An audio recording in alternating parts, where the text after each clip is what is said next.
Yeah. So thank you very much. I will put the video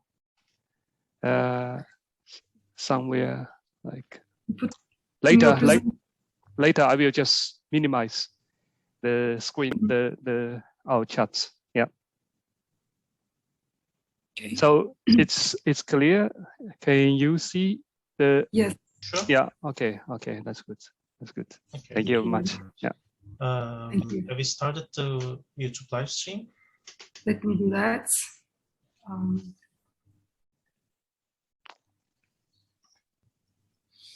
I'm sorry I didn't join yesterday morning because yesterday is the first day, like most of our colleagues return to work. So we have meeting in the morning, in the whole morning, and also the meeting in the afternoon. So yesterday I cannot join, but it's a pity. I saw that you recorded the video, and I will check the video later when you publish. Yeah, we will share them. Yeah. Okay. Hello to our attendees, India, Indonesia, Mongolia. Yeah, I saw, congratulations, you have more than 1,000 participants. It's amazing. Yeah, we have more than 2,000 registers. Okay. The number of participants to the sessions vary, but anyway, the number of registers are very high. Yeah. Okay, I'm really happy to present our work in this platform and this summer school. We are grateful for your acceptance also. We're happy you will be presenting. Okay, I think we are live on YouTube also now. So good morning. Welcome back to Uyghur 2021. We're continuing with the lectures, and Gülşen Taşkınkaya will announce our first invited lecture for today. Okay, thank you. Hi everyone, good morning, good afternoon, good evening from wherever you are. Thank you for attending this summer school. In this webinar, we are going to have Dr. Wenzhi Liao from VITO Ghent University. He's a guest professor of Ghent University in Belgium. He's going to give us a presentation of about 1.5 hours with the title of Deep Learning for Fusion of Hyperspectral and LiDAR Remote Sensing Images for Classification. Dr. Wenzhi Liao's research interests includes image processing, pattern recognition, remote sensing, and material recycling. In particular, his interests include mathematical morphology, multi-sensor data fusion, hyperspectral image restoration, and AI for recycling. I would like to thank our speaker on behalf of the Turkey chapter for accepting our invitation and for his support to our summer school. Before we getting into that, I would like to remind you that you can ask your question using the Q&A part, and we will get back to these questions at the end of the presentation. With that, I think everyone is ready, and then I can just hand it over to Dr. Wenzhi if you're ready. Yeah, thank you very much, Gülşen and Up.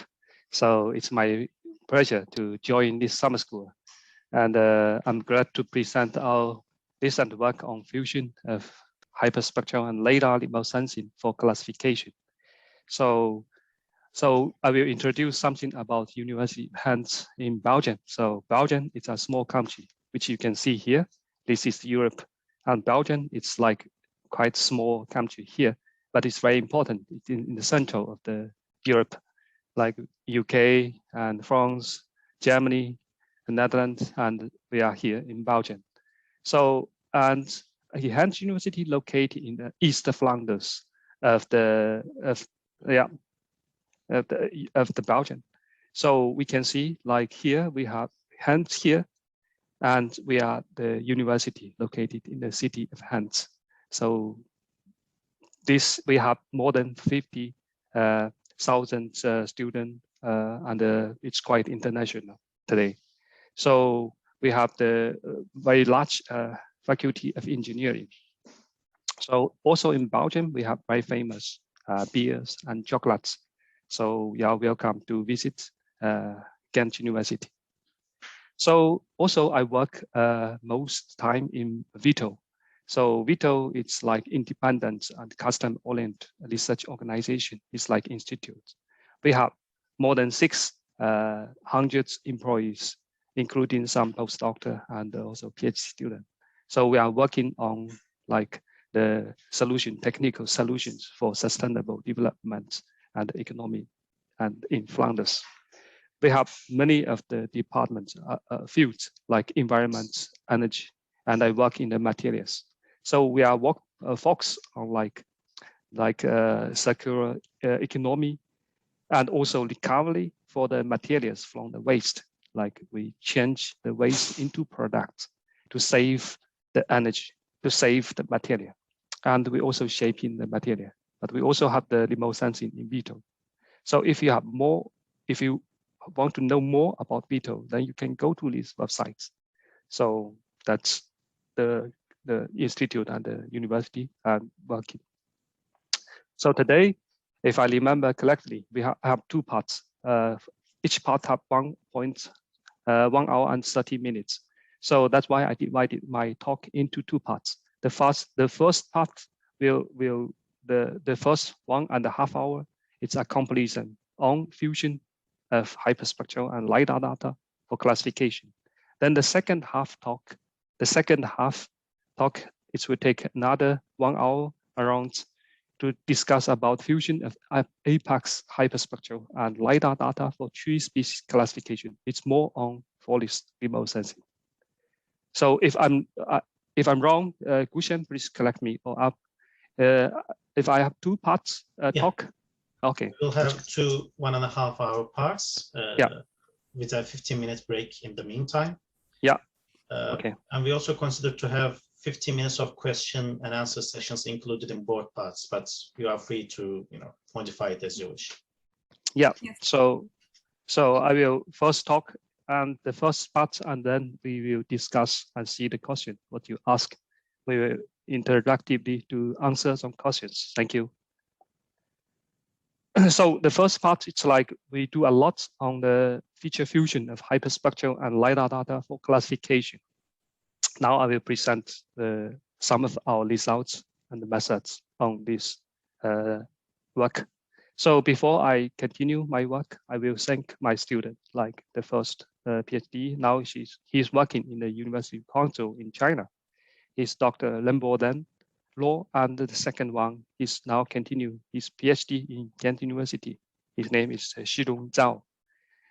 So the first, like before we continue, like the fusion hyperspectral and LiDAR data for classification, then the first question, why and what's hyperspectral and LiDAR data? So we know that we have all the saying like seeing is believing. We trust our eyes. People tell you a lot, but you hear from them, you don't trust them, but you trust what you see.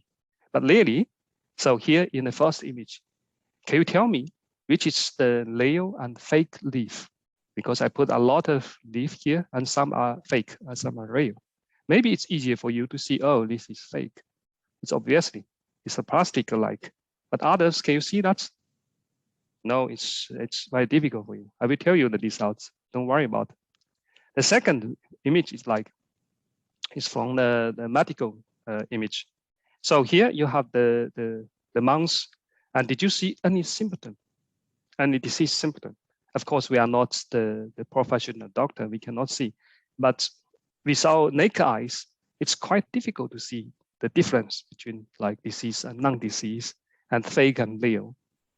So that's not your fault, because our human eyes typically can only see by narrow wavelengths. So we call it visible wavelengths, visible spectrum. That's only from 380 nanometer to 740 or something like this within this. So if you have super power, maybe you can go a little bit further. But typically people have this visible spectrum. So we go further for the red, like infrared, and we go further on the UV, like this one, or X-ray. But people, we have the limitation. I mean, people have the limitation to see this. Some animals, they are even better. Like the snake, we know that they have the infrared. They can see people in the image. They have the infrared. But luckily, human is quite smart. We made a lot of advanced camera, like sensors, like hyperspectral sensor.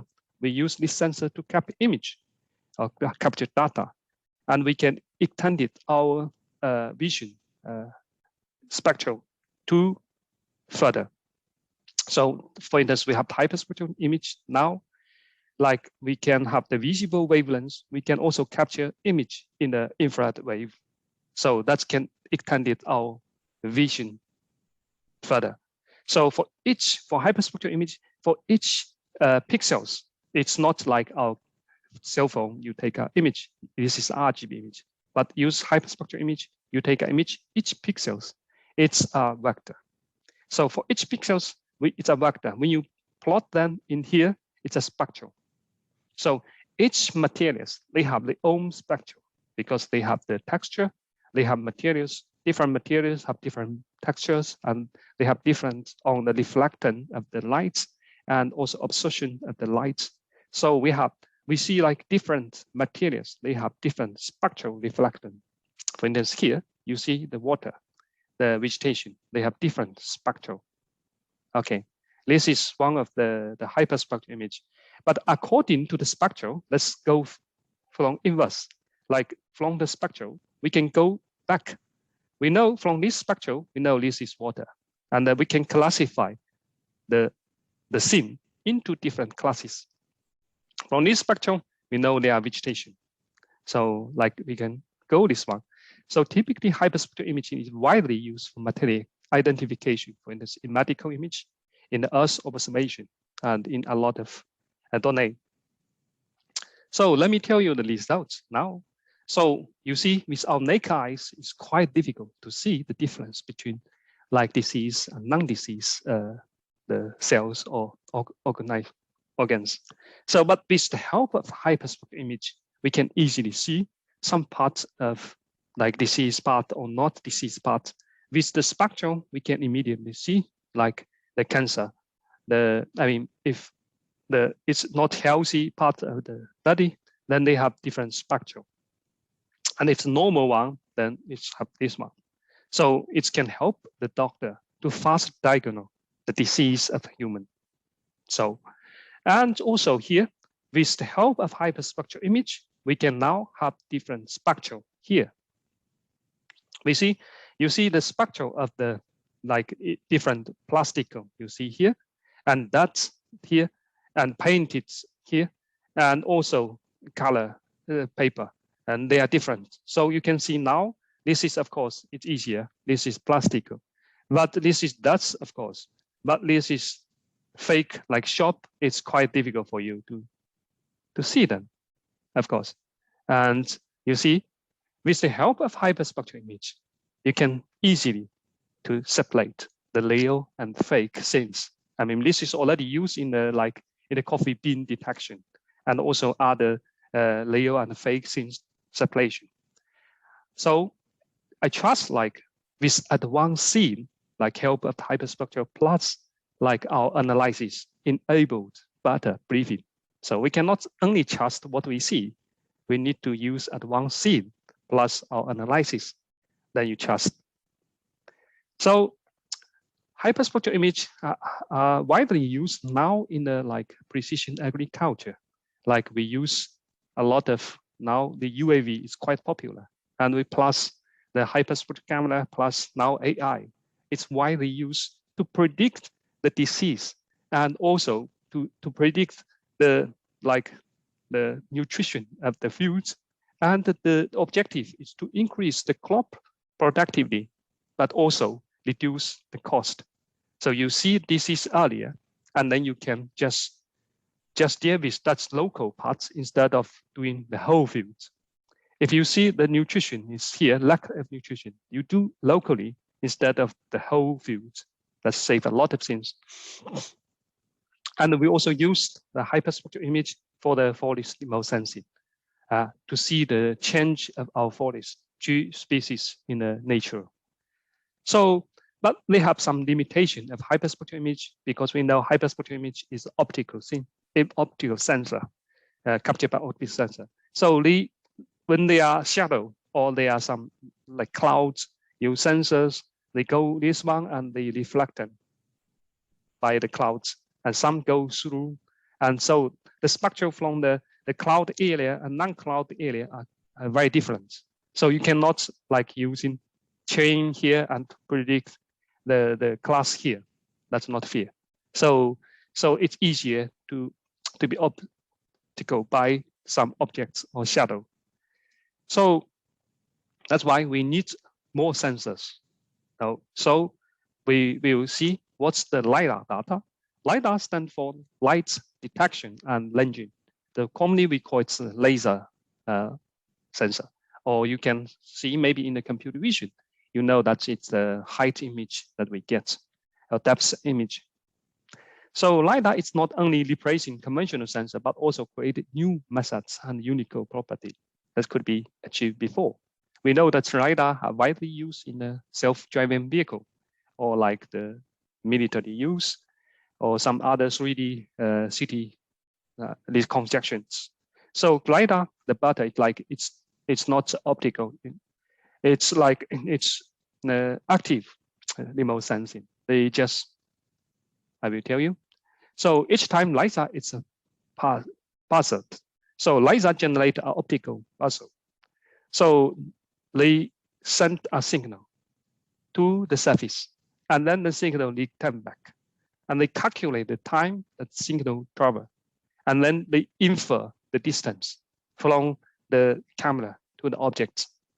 So, and then they have this one, but they can also infer the elevation of the objects from the ground to, elevation, the object's height. They can just calculate or estimate from there. So with this one, these sensors, we can estimate like the forest. They have a lot of forest in the mountain areas. We know the different tree species, they have different heights, and they have different height attributes. That's it. So we also use LiDAR. Now it's quite popular. Like we know that in the 3D, like 3D urban planning, like we have 3D cities, and we have self-driving vehicles in computer vision. And we also use LiDAR like for the disaster management. Like in some countries, they have a lot of natural disaster, like landslides. And also when they flood in somewhere, they can immediately see some place, they have some problems. And if this is quite important roads, we need to repair them. So of course, LiDAR, they have some change. For instance, you have the forest, you do forest remote sensing, you capture data in the summer. They have a lot of leaf on the trees, but in winter, when you do the same acquisition, but the trees fall down, then you have another shape of the forest. That's the natural seasonal change. Of course, LiDAR, they typically get three coordinates, like the X and Y, and that's it's the elevation, it's the height of the objects. Of course, we have of the different models, like digital elevation model, digital surface model, or top surface, we call it, and digital, this one DTM, like we typically use these models. So now we tell you what's hyperspectral, what's LiDAR, why we need hyperspectral and LiDAR. Then when we use each individual sensor, each individual data source, for instance, we use only hyperspectral to do classification and only use LiDAR data for classification, we get different results. Of course, here you see hyperspectral, they seems better because they care about materials. And LiDAR, they care about heights or elevation. Of course, they misclassify objects with the same height into the same class. So that's why you see here, they have a lot of roads here, a lot of, they even misclassify, like this is the bridge, and they are quite similar height of the bridge, then they misclassify into the same classes. So that's why each single data source is not enough for reliable classification. And here, of course, for hyperspectral, they are roads and they are the roof, but they typically made by the same materials like concrete. So they will classify into the same classes. So the question is like, how to fuse these two to get better classification, because they have the complementary information. You have the material and you have the height. It's better to use material plus height. That will be more reliable for classification. So now we will discuss the method that we have used for the feature extractions. So we use the multi-level feature. So the first one is low-level neighborhood information. So this information is quite easy. It's low-level. For instance, here we take a pixel, we take a sliding window, sliding in the image. We take, for instance, 5x5 sliding windows, and in the central pixels we have these pixels, and we take the neighborhoods like the 3x3, 5x5, and we just flatten them into a vector. And we use this one as like a vector. We use the neighborhood, the nearest neighborhood information. So we combine them, we call it spectral and spatial information. That's low-level features, just include the neighbors. So typically, for instance, hyperspectral, you have the quite high dimensionality. So we typically like use some methods to reduce the dimensionality, like PCMA. We extracted the first three principal components of the data, and then we do the neighborhood spatial information on these extracted principal components. And we use original spectral, and we stacking them together as a spectral and the spatial information for classification. This is like the low-level features. Of course, we can do the same on the LiDAR. LiDAR, we have the using the sliding window and also the original elevation information. We stacking them together. We get the spatial and elevation features. That's a low level. So we also use the middle level morphological features, and these features we use like the morphological operation. We know that if you using the image or signal processing, you work on that. We using a sliding window, moving from the first pixels to the last pixels. Each time within a window, we find the maximum value of this window, and we replace with the central pixels. So return the maxima within a moving window. That's, we call it dilation. And returning the minimal value, that's, we call it erosion. So this sliding window, we call it structure element. You can change the shape. For instance, now I use the square. You can also use the circle and use the line. That's depend on your definition. Okay. So we have closing and opening. And closing is the combination of the dilation and erosion. First, we use dilation, and then we do erosion. So after closing, we see that objects, like objects darker than the backgrounds and also smaller than the structure elements, they disappear here. So see here, when we do closing on this image, so objects that's darker than the background and also smaller than the structure elements, they disappear. Okay, that's the closing. Opening is different. Opening is like objects brighter than the background and also smaller than the structure elements, they will disappear after opening. That's the closing and opening. So when we change the structure elements, like from the increasing the size of the structure elements bigger, and we see more and more for closing, and we see more and more small dark objects, they disappear or they merge into the backgrounds. See here? So we stacking all these results, like this one together as a profile. We call it morphological profile. And these profiles, for instance, you take these pixels, they change. For instance, you take the corner, they change from here to here to here, and the value change. So we have these profiles. So for instance, we do morphological opening on this image. We get the profiles on different points.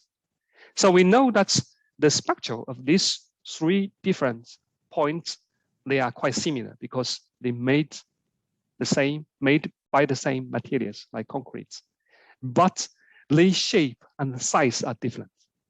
That's why the morphological profiles are different. You see building are here, and roads, also parking lots, they have different profiles. That can be complementary with the spectral information for better classification. So we call it middle level morphological features because it's concerning about the size.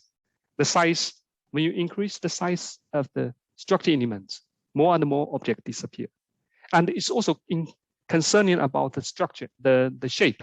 You can define the circle. Of course, you can also define like square and also the line structure elements.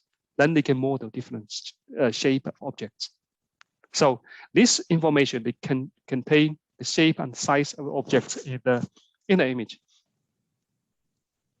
So we see now here, when we do opening on the LiDAR data, we see in the LiDAR image, object with high elevation, when we project LiDAR 3D point clouds into the 2D image, we see the object with high elevation, they appear brighter in the image.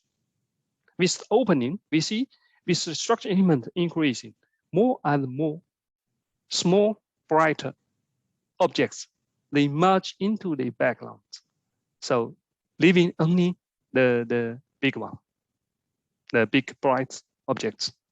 So we do closing on the first principle of hyperspectral image. We see closing, they just merge small dark objects into the backgrounds. We see that small dark objects, they disappear as the size of the structure elements increasing. So we're also working on the LiDAR, like 3D LiDAR data. You see here, this is original one when you do opening, increasing the size of structure elements. We see like it's become smoother. And height objects, the higher objects, they merge into the backgrounds. They neighbor the backgrounds. So leaving the big bright objects. The increasing size is also will merge into the backgrounds. So we also have higher level deep learning features. We know deep learning is quite a hot topic now. So deep learning, they learn the features layer by layer. Use multiple layer, and higher layer mean the feature will be more abstract. So typically deep learning, I will discuss a little bit later. They have, like here, you have inputs of the face, let's say. You have hidden layer one. The first layer typically is contained like the age or some others.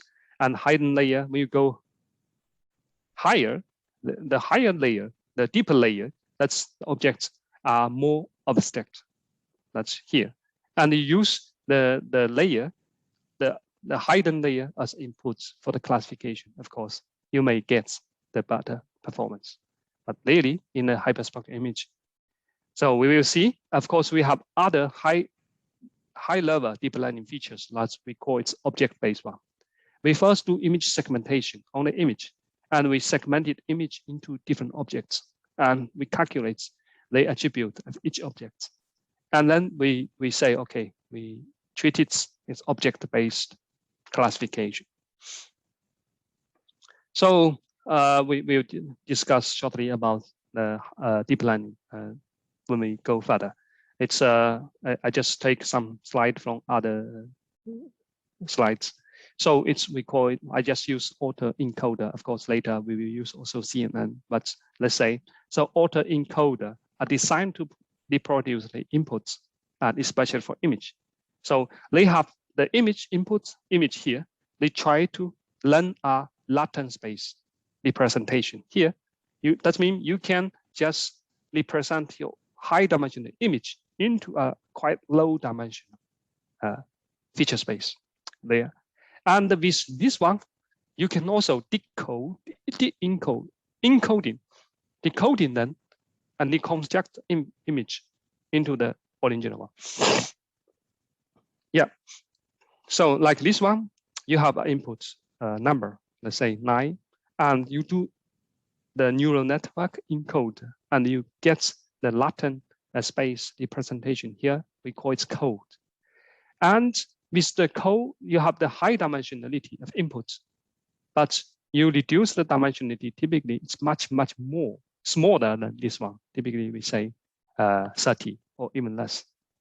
And with this one, we say we compact the presentation of inputs, and then with the code and also the decode, we can reconstruct the objects. And this is, we learn together. We learn together. So we have this one, and then we can reconstruct objects.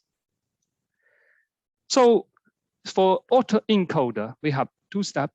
First encoder and second decoder. The encoder, we try to compress the inputs into a smaller feature space, like we call it latent representation here, which is much lower dimensionality than the original inputs here. And the second step is decoder. We reconstruct the inputs from this latent space using the Leibniz decoder function.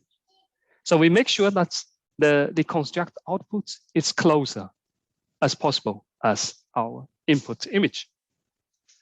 So we know that PCA, principal components, is quite wide popular, and they use a lot of in different domains. So PCA is like, we try to learn a transformation matrix to transfer the high dimensional inputs into low dimensional space, a PCA space, let's call. And we know that's the transformation matrix W, they are linear. So you can invert them. It's just like transform of that. And then we can reconstruct the X. The objective is try to minimize the square error of the inputs and also estimation as close as possible, of course. So we know that we call it hidden layer. Of course, this is only one layer. So we call it encoder and decoder. So for autoencoder, we can of course have much more layers here, like some reference here, which published by Hinton and in the 2016. So you have a lot of hidden layer, and you just try to learn a latent space, and you use this one and decoder to reconstruct inputs and make sure the inputs and output are as close as possible. So this is like the same. We call it quite similar way of the PCA, but just like decoder and also encoder are a little bit different. So like here, we have the original inputs, and we have PCA, like outputs. We just use PCA to transfer the high dimensional feature like original image into a PCA space. We keep only 30 dimensional of the principal component. And we use these 30 principal components and also the transformation matrix to reconstruct the inputs, and we get output here. But we see here the quality of the image not so good as this one, because we lost a lot of information with only 30 principal components. So with the deep auto encoder, we say we have multiple layers. We have hidden layer 1, layer 2, layer 3, and we get the latent space representation. So with this one, we have different, of course, decoder step layer. So we can reconstruct this one, and the quality is much better. That means here we lost, from here to here, we lost less information than from PCA from here to here. So you see here, when we try to represent the feature here, use PCA, you see here, you put the high dimensional in the data into a 2-dimensional data representation. You project them in the 2D space. You see almost all classes, they mix together. You cannot easily find the cluster of each class. So for the deep autoencoders, it's much easier. So you see here, each classes, they try to keep as separate as possible. Like you can find some cluster like this one, pink, and the dark blue and green. That means this feature it's more separatable than the PCA feature in the latent space. That's why we use the deep learning method to represent original one for feature extractions, because the learned feature sometimes they have better discriminable for the classification. So here you see from the pixels here with this PCA, you just project this one to here, and with the deep learning, then you project them here. It seems they have obviously cluster, much better cluster than this one. I'm sorry, I'm a little bit coughing. So we now how we can train the deep like encoder. So we see here you have inputs, hidden layer 1, layer 2, layer 3, and the outputs. And we use this output for classification because we see the feature from here, it's much better. It's separatable. So that's why we use here and 10 possibility, of course. So now we know we try to, for instance, the first input, we have hidden layer. We try to deconstruct the inputs and using this one, try to minimize the error of the inputs and estimation. So then we get this one, the encoder and decoder transformation matrix, and we fix this. And then we use the other hidden layer to represent this one in the hidden layer. So we reconstruct this hidden layer to reconstruct this hidden layer, use the same methods, the same similar procedure to do that. And we fix the second encoder parameter. And then we reconstruct this hidden layer using similar way, see here, and we fix the decoder. And then if we have the label samples, we typically use the label sample to fine tune, because this matrix and some matrix they fix because we try to just the objective is just to reconstruct the inputs. They are not used for classification. If you want to make your classification, your features more separatable or more discriminate, you need to fine tune by the labeled information to tune the parameter much better. So that's why we typically see like using the deep encoder, how we can learn the feature from the inputs to outputs. So this is the one that we use like the low level feature, like the spectral and the neighborhoods and the morphological and deep learning features. So now we will discuss about the method for fusion.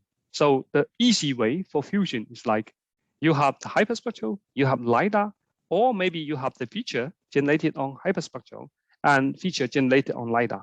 But the simple and easy way, just like you stacking all the features together. You put them together and stacking them together, concentrate them together. And then use them as inputs for classification. And let's get results. That's quite simple and easy. And of course, we find some literature that's using these methods. So it's simple and easy, of course, but it's increasing the dimension of the data. And also the complementary information are not well exploited, like the spectral and spatial, they don't have. We are not optimized the complementary information. Of course, we cannot get the better results. So we see like fusion by simply stacking is not good. And we found that each individual feature is not enough for reliable classification. Like here, for each hyperspectral, you have this one. And the feature from hyperspectral, you have these results, and morphological feature from LiDAR, that you have these results. So simply stacking them, you get better performance, of course, from accuracy, because our ground truths are only on non-cloud areas, but we cannot solve the problem here. So that's why we need to know how to use the complementary information of the data. We know that in the hyperspectral image, we contain like material information to separate material information. For instance, here, you have different spectral to discriminate nature and man-made objects. And here for LiDAR, the morphological that you can use to separate like man-made objects, low and highway, because they have different elevation. And for morphological on hyperspectral image, you can have the man-made objects, commercial roof and loads, because they have different shape and size, of course. So they have different advantage. So the objective is like we try to reduce and fuse them and reduce the dimensionality and redundancy, but also exploiting the complementary information. So we try to get a transformation matrix to project all these inputs into a feature space, which is lower space than here. And this contain all complex complementary information of the original input. And then we use this one for classification. So I will tell you how about graph-based one that's I proposed in the 2013 for the actually data fusion contest. So we assume like we assume that we build a graph, and the node of the graph is from the randomly pick some pixels from the image. And the edge, if for instance, if these two nodes, they are quite similar in terms of spectral, like we find the k-nearest neighborhood of these points, these pixels. If they are this time they are k-nearest neighborhood of this one, we put the edge on this. If they are not neighborhood of this one, we don't connect them. So we put edge on them. That's mean edge mean they are connected. They are quite similar in terms of like spectral or something else, because the distance from here is much smaller than others. So we can build a graph, for instance, on hyperspectral image. So we have, for instance, the nodes 1, 2, 3, and 6. And this one, if these two are quite similar, they are, let's say they are k-nearest neighborhood of this one, then we put 1. If they are not similar, then we put 0. For instance, x3, we know that this one, they have the 3 nearest neighborhoods, like 3. They find another 3, and the other 3 are 0. They put H. So H means that they have quite similar spectral information if we build the graph on the spectral features. So if we build this graph on the LiDAR features, that means H, they calculate nearest neighborhood according to the elevation profiles. If they are connected, that means they are quite similar in the elevation. So we build a lot of graph. Let's say we have 3 graphs, the graph on spectral, graph on spatial, graph on elevation. So then we build a fusion graph, and the nodes of the fusion graph is just like you stacking all the profiles together. The nodes, but the edge is different. So edge is like when you when you connected in each individual graph, then in the fusion graph you are connected. So here, if you're connected in the fusion graph, that means you have these 2 points, they have similar spectral, spatial, and elevation. That means they're quite similar, high possibility that they are in the same classes. So we connected them. We don't connect them. We use each individual graph to build a fusion graph edge. Then we try to keep this relationship in the space, in the feature space. For instance, we project the original one into a small, the low dimensional space. We multiply the transformation matrix. And in the feature space, this is feature space. We try to make sure, like, if in the original space, they are neighborhoods, And in the feature space, if they have the similar spectral, spatial, and elevation, they are in neighborhoods. So we try to minimize this deconstruction. And then we can solve the problem, the optimization problem, and gets the transformation matrix and the project original inputs into a feature space. So we get the fusion features. We get the fusion features. And then we have these results. Of course, the method among the best papers of 2013, actually data geoscience and remote sensing data fusion contests. You can find the code in my website and also some papers here. So that's the method for the graph fusion. And also deep learning fusion, of course, I read some papers like people use it like this way. You just, for instance, here for hyperspectral image, you first reduce the dimensionality for PCA. You get the first principal components and you get the neighborhood of the PCA, and you stacking them together as this one. For LiDAR, you also use the neighborhood, like using a sliding window and flatten them as inputs, and you stacking them together. And then you use this information as inputs,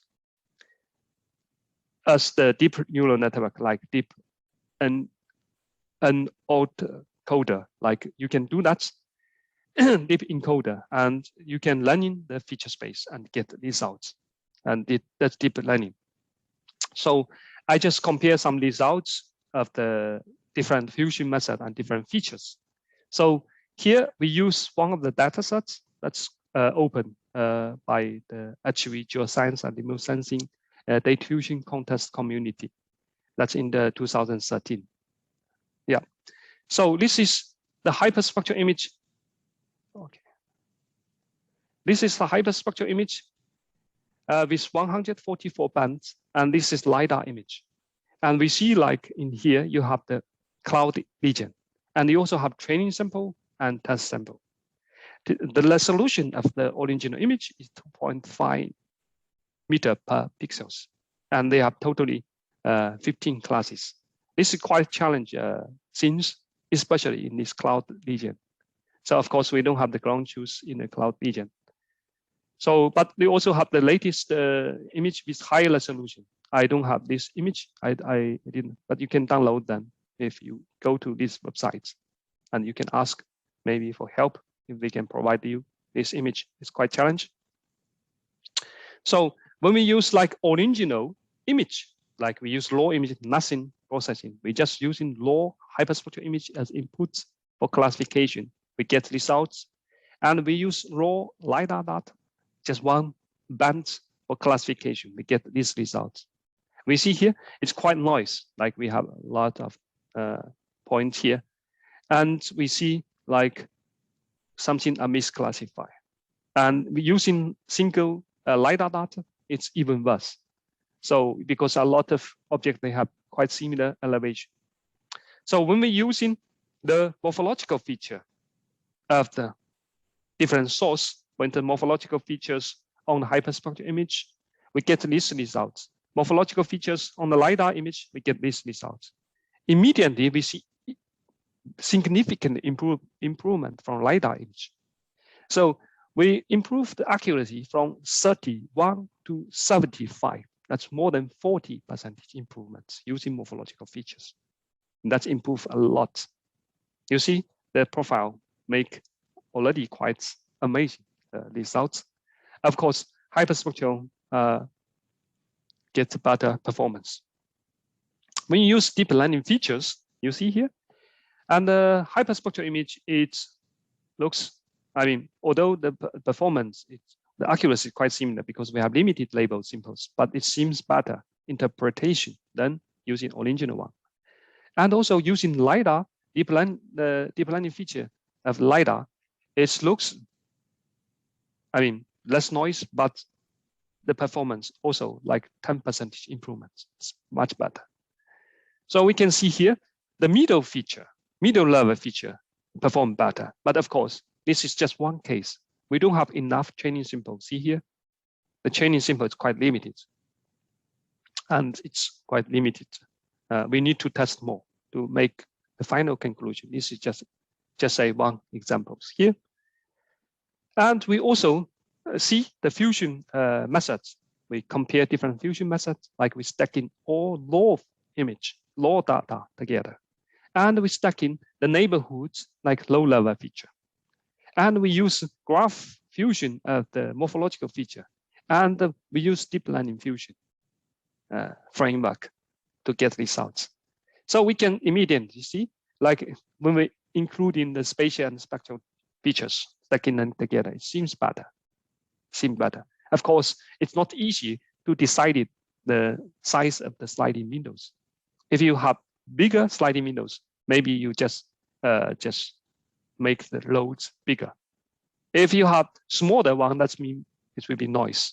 So it's not easier to make a suitable size of the sliding windows. And for graph-based fusion, it's have the burst accuracy. Of course, we don't have the burst interpretation because here the road interpret into other objects.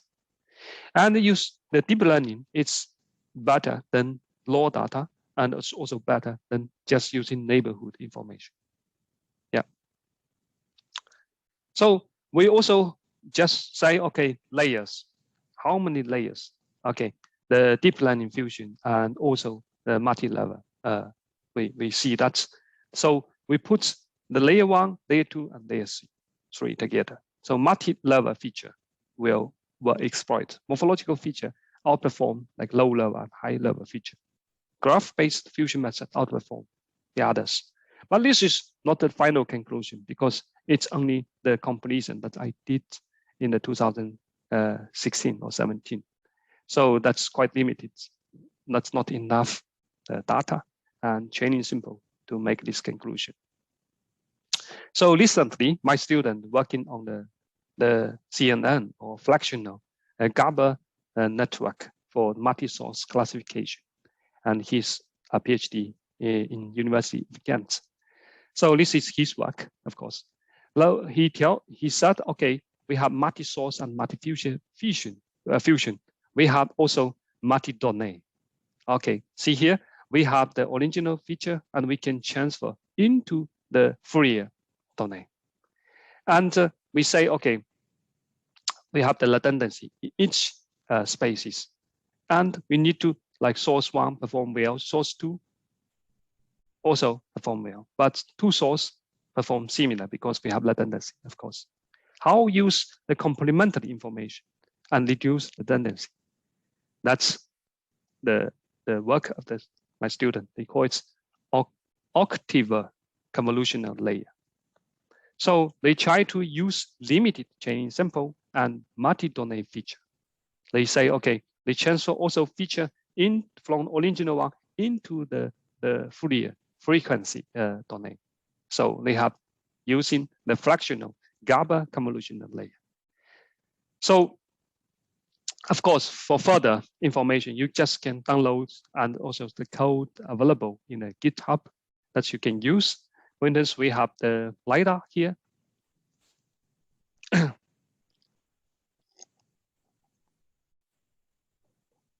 We have LiDAR here, LiDAR data. And we also have hyperspectral.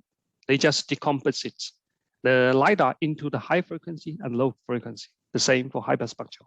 And they fusion the high frequency and low frequency together individually, and then stacking together.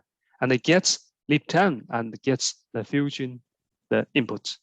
And they use this fusion inputs in the like fractional GABA convolutional layer, and they use to learn the better feature. Of course, finally, we use the classify for classification. So this is like the framework, the recent framework from one of my students. And he tested on the Houston, the hyperspectral and LiDAR data, and it seems gets much better performance, I mean, for accuracy, much better than our conventional the graph-based fusion, and also other CNN methods. Okay, it seems much better. The results quite amazing. Of course, he also tested on other data sets like Toronto, 6 classes. Like this is from the Lorenzo, the professor, the data from Lorenzo. So this is hyperspectral image, LiDAR, and the ground truth. And this data is Liao area in the south city of Toronto, Italian. So the data, it's smaller. It's 600 multiplied 166 pixels and 6 classes, quite small image with 1 meter resolution. And they have hyperspectral have 63 bands, and with only the like visible plus near infrared wavelengths. So we see that's the classification, comparing like the SVM, London Forest conventional one, and conventional CNN, the fractional GABA convolutional network perform better. Of course, the student also test like the parameter tuning, for instance, the size of the kernel, and also the learning rates and something others. They find it's quite stable. So, so they also analysis like analysis. They say, okay, the methods they test on other data sets that I didn't show here. I won't show here because the time of the presentation. So for further, I would refer you to the latest code and also paper of our work in the GitHub. So they also analysis like the change of the chaining samples. With limited chaining samples, you can also see like the fractional GABA convolutional network perform better than other framework, and it's quite stable. And also they added some noise to the image, and also spatial resolution of the data. They see the proposed network is much stable than other network. So the last but not least, the method that we have proposed for classification of the mix, clouds and the non-clouds areas. It's from the Limbo, my PhD student. He got his PhD in 2017, but this method is quite interesting, of course. He just divided the classification into 2 parts, the classification of the non-clouds and the classification of cloud areas, and the fusion them together in later stage. But the method is quite nice. See here, he found what he found. He found that the objects in the non-cloud, non-shadow and the shadow areas, the same objects, for instance, the commercial buildings in the clouds and non-clouds, they are different. They are different because of the shadow.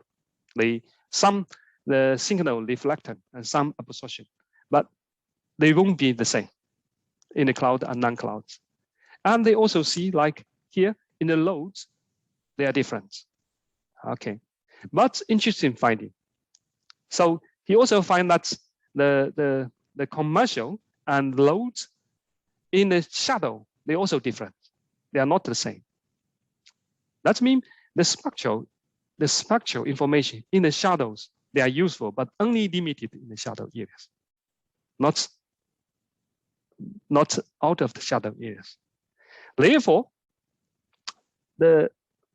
we propose, okay, we're processing the shadow areas and non-shadow areas, the cloud and non-clouds. The cloud areas, we use a normal method, like the one that we use. But LiDAR can work on both shadow and non-shadow. So LiDAR information, it's always the same, but always the same chaining symbol. But the shadow and non-shadow areas, they have different way to processing the chaining symbol. The chaining symbol, because we only have on the non-shadow areas.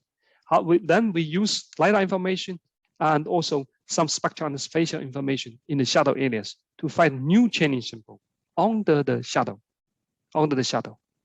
So how we can find these new chaining symbols to improve the performance on the shadow? That's the key point, the key technicals of these methods. So the first step is like we need to get a masker of the shadow areas. So the student, they just using morphological technicals to get the shadow mask. And then they say, okay, we try to get the new training sample under the shadow. How to do that? How to do that? And he say, okay, we use only, because in the shadow area, only the LiDAR information is reliable. So the spectral and the spatial, they are not reliable because they are different from the non-shadow areas. So that's quite important. So that's why they use LiDAR feature, morphological features, to first initially classify the shadow area, but we don't use the spectral and the spatial information for classification in the shadow areas. And here, we get a classification map, and classification map by the LiDAR information. And in the classification map, we know the cluster of each classes. And with the cluster, like here, we use LiDAR. For instance, we use LiDAR to get initial classification map, like here. Although it's not perfect, but we can get the cluster, the center, the cluster of each classes. Like here, you have get cluster. And then in each cluster, for instance, in each cluster, we try to find the k-nearest neighborhoods. K-nearest neighborhood in terms of the spectral and the spatial. Because we know the spectral and the spatial information under the shadow, they are quite similar. Building and building, they are quite similar. Loads and loads, they are quite similar. So we try to find we take the k-nearest neighborhoods of one cluster, and this near this neighborhood, how to calculate the distance of this one and the neighborhood, we use the spectral information. And we also can use, for instance, if this one is the center, it's the nearest neighborhood of this center, then we select this one. But we need to make another condition. This is because this is only use spectral. We can also add it like spatial. So if this one is the k-nearest neighborhood of this cluster, and in terms of the spectral, and also in terms of spatial, they are also k-nearest neighborhoods of the spatial information. That means these points, they have quite similar spectral and spatial to this point, to the center. So we just select this one as the training sample. Okay, now you are selected, and we use you as the training sample for this cluster. Like this is, for instance, this is a building, and this is k-nearest neighborhoods in terms of spectral and spatial, and we select this one as training sample of the testing and training. So now we have class and class this one, and we select the training sample of the according to the spectral and spatial information, and we get a new training sample under the shadow. So then we use this training sample, this new training sample, to make a new classification map just for the on the shadow, not on the shadow. So we use also this one. We use these areas. So we see here, if this is my method that I proposed in 2015, and this is the method from Lembo that she proposed like in 2017, like divided into the mask, the cloud and non-cloud areas. It seems much better. I mean, for interpretation, like the clouds and some other is quite interpretable. And of course, from this one, you see the accuracy for the cloud cover region, like cloud cover region. We see here, you take some class on the cloud cover region. We see it's much better than my methods, and also the others. It's much better, especially for commercial or some other classes like grass, healthy, and they have much better performance on specific classes. So that's, and also he compare on the whole scenes. It's also better than my methods.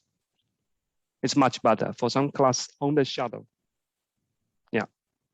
So that's interesting finding. So In this first part of my talk, I compare different features for hyperspectral and LiDAR image, and also I compare different fusion framework for fusion of hyperspectral and LiDAR data for classification. So, and the fusion hyperspectral and LiDAR data for classification of cloud, shadow, mixed remote sensing. Of course, future we will do some work on class domain classification and also the GAN for multi-source class domain classification. Thank you very much. And any questions? I'm sorry to delay a little bit. Thank you. Thank you. Thank you, Wenzhi. Yeah. And for your nice presentation, you explained everything step by step, very clear to the audience as well.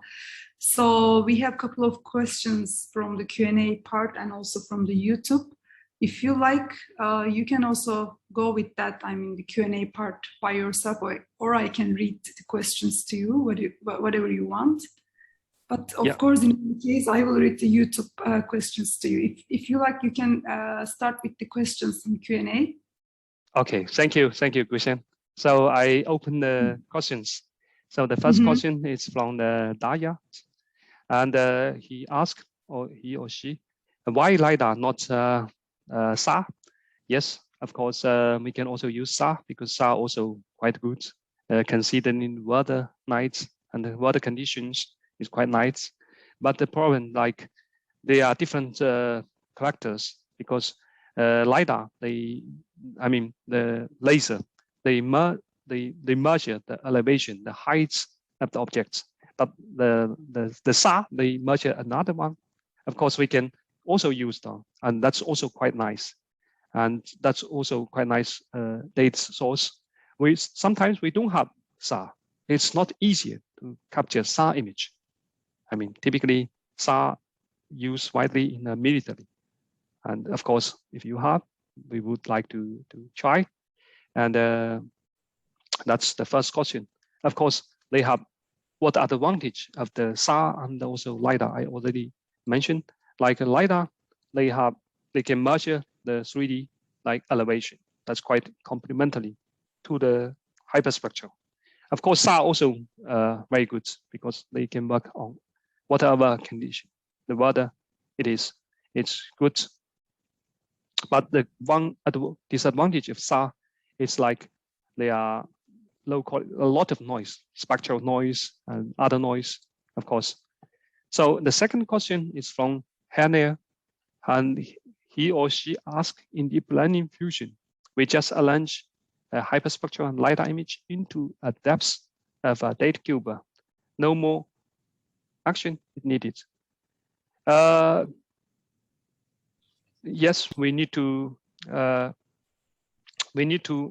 something about normalization, or we need to consider about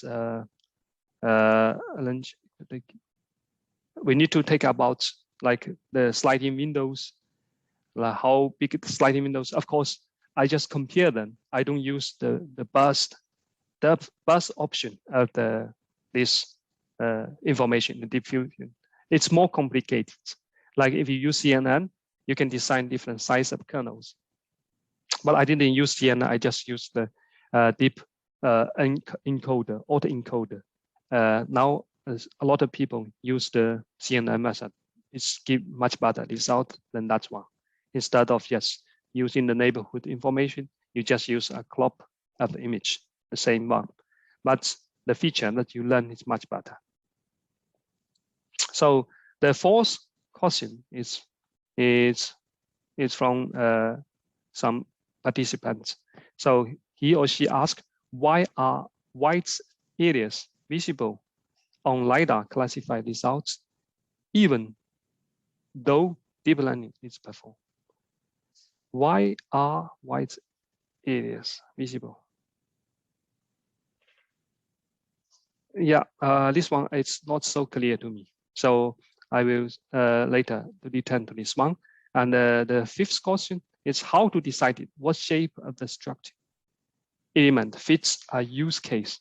So this one, it's quite like task dependent.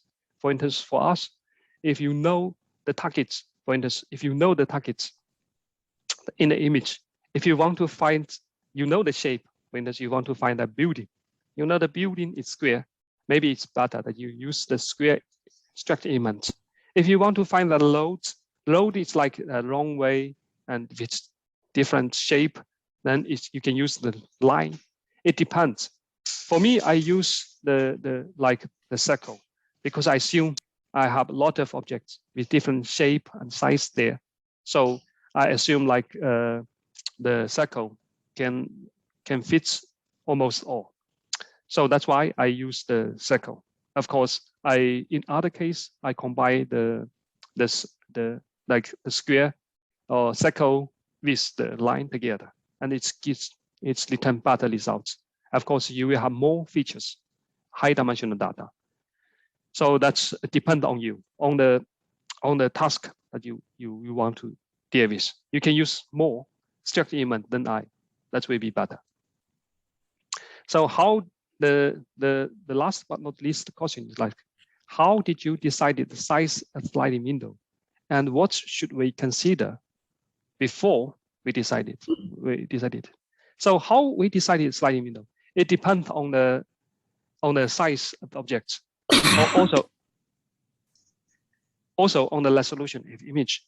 If you say, okay, you have the low resolution image, maybe an object, a building, it's just like several pixels, and you don't need to use a big sliding window. You don't need to use a big sliding window.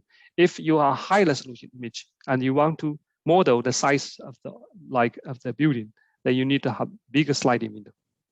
But besides using one sliding window, maybe you can use multiple scalar. I will discuss later in the following talk. Like we can design multiple sliding window. The first one, like 3 by 3, just to model the small objects, and 5 by 5 middle size, or 7 by 7, or even bigger, and you stack in them together, and you have multi-scalar. So you have multi-scalar, that will be better. Thank you. Thank you, Wenzhi, for answering the question. We have a couple of questions in YouTube live stream as well. Let me read the questions to you. Yeah. That question comes from your informatics research group, UB. The first question is, what is the most updated hyperspectral data available free for public?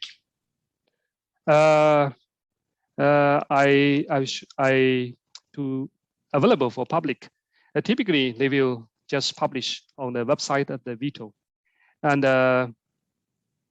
for vegetation, most of them are not published because they want to publish something for advertisements, of course, and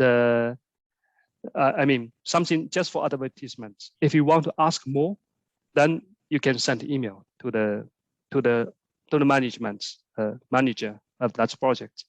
Typically, we won't publish too much, but if you want to use free data, I suggest like you have many community to get the data, like the Data Fusion Contest committee. That I get this data. They have like every year they organize a contest, and like this image, they provide you with a lot of details. How about data acquisition, the training and testing simples? That's not much better. If like VITO, they may provide you some data, and they may provide you this one, but typically they just provide some data, maybe not without the training and the learning launches. Of course, it depends. It depends on if they like ESA, we have ESA project or some other project, and in this project, we promise to share the data and share something, then that will be detailed. If that's no promise to share something, maybe they may not share with the public area. But I will say we can, through some like another community from ISPRS, they also have the contest. They have a lot of data for this hyperspectral and LiDAR and UAV even. Then you can just using them. You can ask them, and it's for free, but not for commercial use. Mm-hmm. Thank you. Thank you. And the second question is, what is the software to data fusion and deep learning of hyperspectral and LiDAR Is it open source? Typically, this work I did, that was in 2013 or 2014. It's not open source, but I share my code in my website. It's MATLAB code. So MATLAB is a software that's not open source. But later, like this one, my student work, like this one, he published in the, he puts in the GitHub, it's Python code, it's open source. Of course, now we are all using the open source. That's easier to share in the latest work. So it depends. Yeah. Okay. Thanks. Thank you. So Sarmat Ismail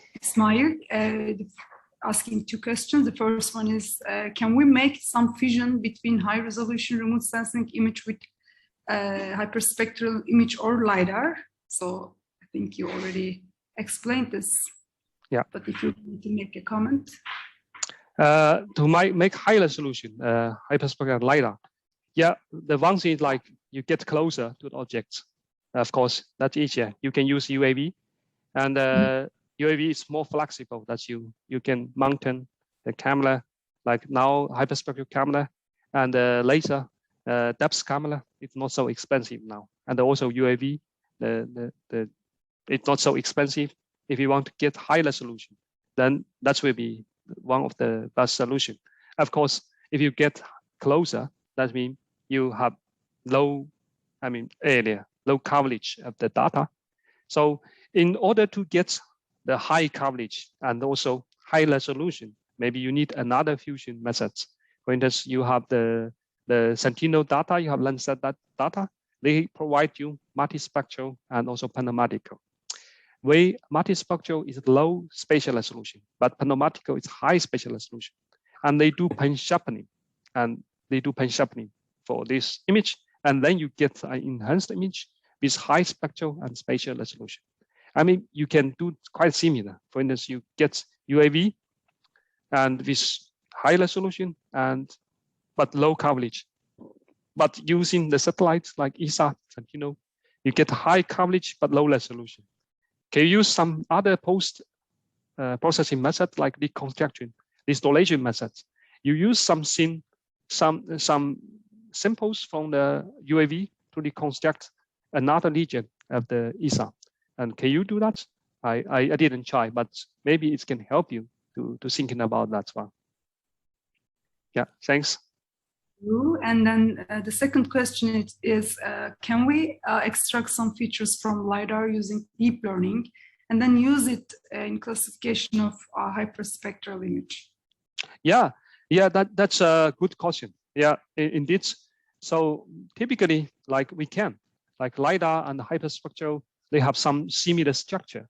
For instance, LiDAR, when you project that into 2D image, you can see some edge, some shape. That's quite similar to the hyperspectral. That means we can at least using these features, using deep learning features to learn this one, and they use these features to classify hyperspectral image.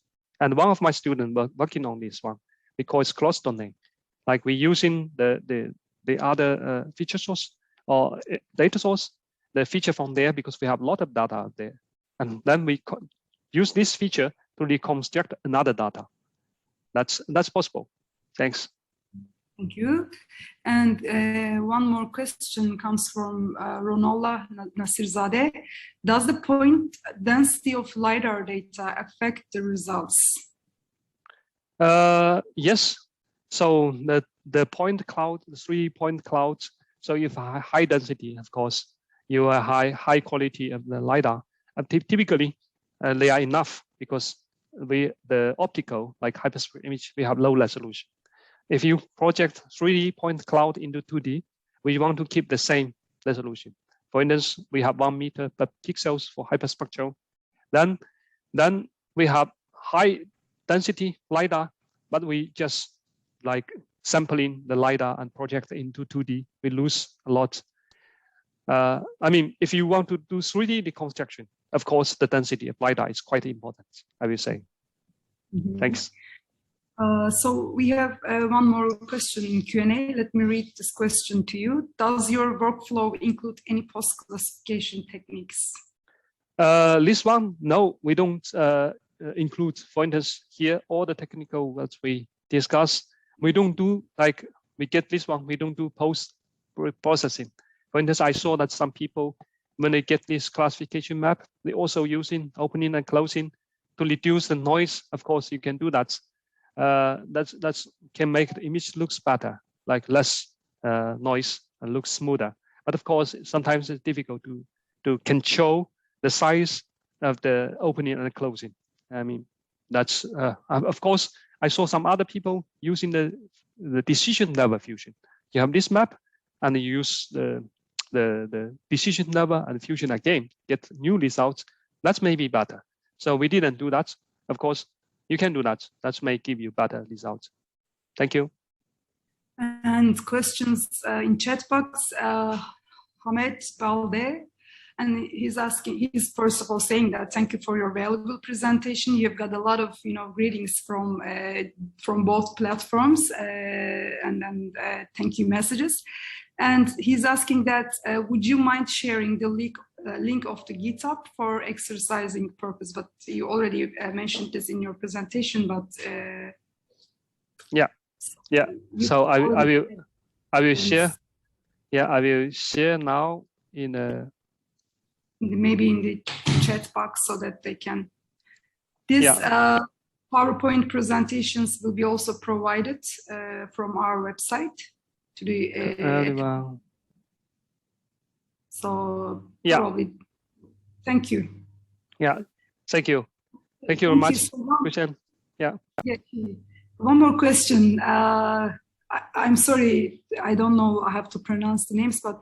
Charit Madus Hanka, can we use combination of LiDAR and hyperspectral image data used for regression problems? Retrieve water quality parameters, something like that. Yes, for regression, sometimes, for instance, we can use, regression to get a better parameter for that. That's a good idea. I haven't tried that, but I think it's a good idea. I saw that people using that's different feature source for regression. I mean, adding the new features and make your regression more reliable. Yeah, sure. Yeah. Only is changing in regression. So yeah. I have one question that I noted here. So you said, using morphological profiles, especially for detecting the urban areas, looks like performing very good results. But when you apply the structural elements to the images, you are getting a lot of images resulting in morphological profiles. But they seems like there are also the correlation between these profiles are very high, right? So how do you handle this, or this? Do you think this could be a problem when classifying the images, or maybe you can apply the dimensional to reduction techniques to overweight. I don't know. What would you say about this? Yeah, indeed. So for instance, when you have the morphological or other features, you have increasing the dimensionality of the data. Yeah. For instance, if you do, let's say, morphological opening and closing on the first principle of components, now we already do first dimension reduction. We can do that opening and closing on each band of hyperspectral image, but that will be a lot. For instance, that will be a lot. So typically, when we get the spatial information using the morphological or hyperspectral, we first do PCA. We reduce the original like 218 bands into 3 principal components, and we do opening and closing only all these 3 principal components. And let's say we have 10 closing, 10 opening for each band, then we have like 30 or even 70. So if you have more, that will be higher. So typically we will do some reduction, dimension reduction, original data. And if you get more features, like if you have 100 closing, 100 opening, maybe that's also quite redundancy. You can do principal component here. Of course, you cannot do, you can do nothing. But I also consider about that one. Since we have high dimensional data, so for classification, especially for conventional classifier like SVM, if you have high dimensional data, although they don't they don't change a lot on the sample size, but they change a lot when you dimensional increasing. They are become very slow. So that means we need to do fusion. The fusion, like you, at the same time, you fuse the feature, and at the same time you reduce the dimensionality. Like this is graph-based fusion methods, of course. And before the graph fusion methods, we need to also do pre-processing, reduce the dimensionality of original one into the PCA domain or kernel PCA. That can help you to save the computer resource. Yeah. Okay. So one more question. Okay, so you said, I mean, deep autoencoders are very popular in terms of, in the context of dimensionality reduction. There are also some graph-based methods like, you know, the Laplacian eigenmaps or TNCA. When you compare those two areas to each other, what would you say, especially in terms of hyperspectral image analysis, what would you say about their performance? Yeah, have you ever that's a good question. So I will say the first one is like we use PCA a lot because PCA is linear. It's quite fast. But ISO map or Laplacian map, they are non-linear, and sometimes it's take time. Like when you use kernel PCA, it's also non-linear. It's take time to do that. So it's really slow down your computer. Of course, I saw that people, they use randomly select something and they learn a map. Like kernel PCA, you have the easy version, but that's already changed a lot. It's non-linear. If you image, like here, you have the big image, it's impossible sometimes for the computer to process it. That's one. So that's why for me, I didn't compare like the linear and the non-linear for this one. I used the like deep, like this one, the deep or this deep learning. It's because it's really fast, and that's why I use it. It consumes less computer resource. I think it will be better, like for non-linear, for instance here, because our objective is for classification. And if you can learn some non-linear like relationship of the data, it can help you to separate in a classification stage. But the question is like it's become slower, and now the resolution of the image is increasing. That means we have more pixels, and for non-linear method, it's quite a challenge to process it. Thank you, Gushen. Sure. Any other questions from the panelists or audiences? I think. Well, I have one. Yeah. So first of all, I'd like to thank you for the fluent presentation. So I'm sure that all of the attendees really liked the presentation. Yeah, thank you. Thank you, Ali. So I am not clear about the importance of the LiDAR data itself. So you just use elevation information from LiDAR. So this information can be brought from any other source, like image matching or etc. So why not using other kind of information like LiDAR intensity, or if possible, other kind of information from LiDAR side? And why not just using like hyperspectral and height information? So you're just basically using the height information. So you're not using specifically the LiDAR, like full waveform or any kind of light intensity, etc. So maybe you would like to talk a little bit about on this issue. I have a second question. So sorry for that. And do you deal with the topographic elevation variations for the height information? So beforehand, do you normalize the height information with respect to any kind of topographic, or you use directly the elevation and the raw elevation supported by the LiDAR dataset? Yeah, thank you, Ali. So we do. I will ask you a second question. So we do some reprocessing on LiDAR data. We just not the elevation, but we transfer the LiDAR information into the digital surface model. That means the absolute height of objects, the information. The second question is like, yes, So now the LiDAR information like reduce limited because LiDAR we have 3D point clouds, and why we convert them into the digit surface model and use only the height information because we also have intensity and other information. That's the data. That's the data that we get from the community. And from this data, they only provide this one. They only provide this one. I saw that if you have the 3D point clouds, and that will be very good. That will be very good. Why? Because you can do segmentation on the LiDAR. You can do image segmentation on the 3D point clouds and get a good segmentation map. And you can do object-based one. And the other one, like if you have full wavelengths, I will talk next slide. If you like in the forest, and now we only have like only one single digital surface model band, and we only know the height. If you have multi-energy, we have a lot of profile of LiDAR, that will be better, of course. But typically, it's difficult to get those data. Thank you, Ali. Thank you very much. Yeah, thank you. Any other questions? I think, do we have any? I don't think we have any question, right? Let me check the YouTube part. Okay, so thank you very much, Wenzhi. So let's take a break and then we will continue on the second part at 11:30 in Istanbul time, GMT +3.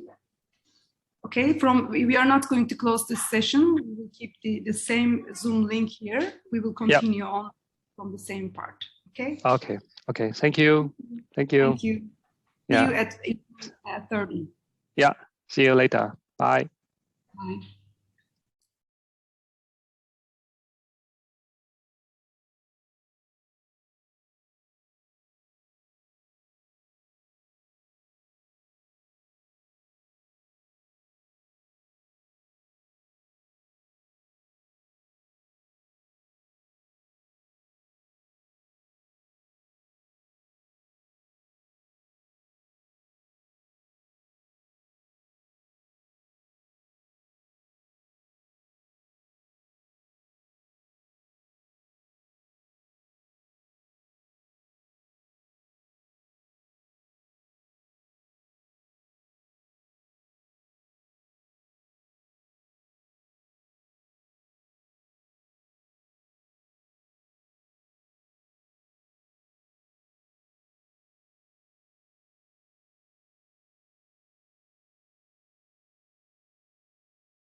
Hello.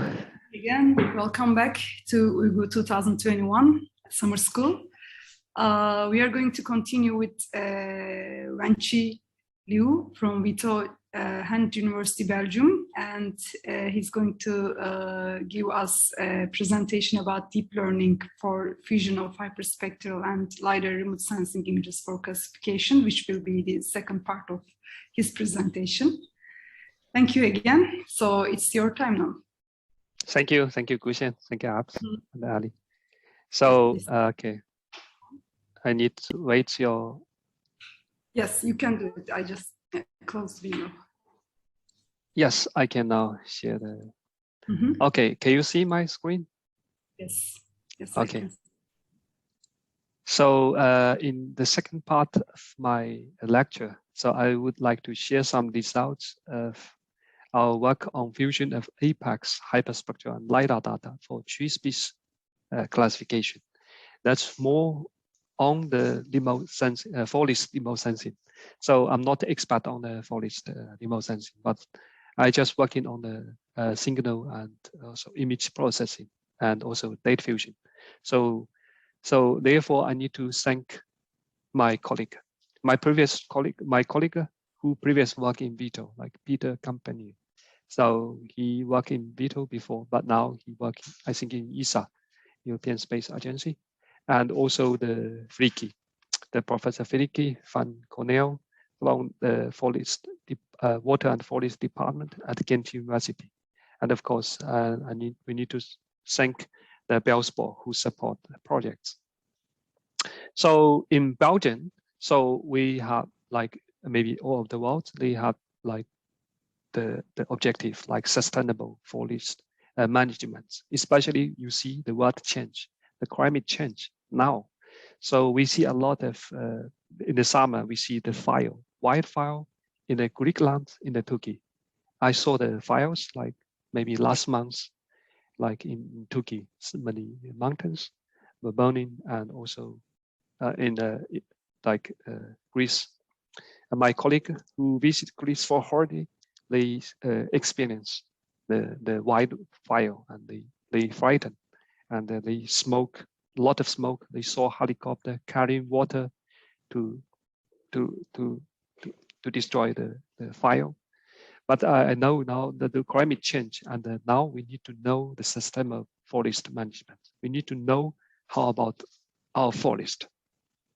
So therefore, this project is like ongoing need for accurate 5-scale resource information at high resolution over extended areas, like in prior use of automatic mapping methods to know our forest, what kind of trees in our forest, how it's changed, like every year, new species growing, and some conventional species, they may reduce.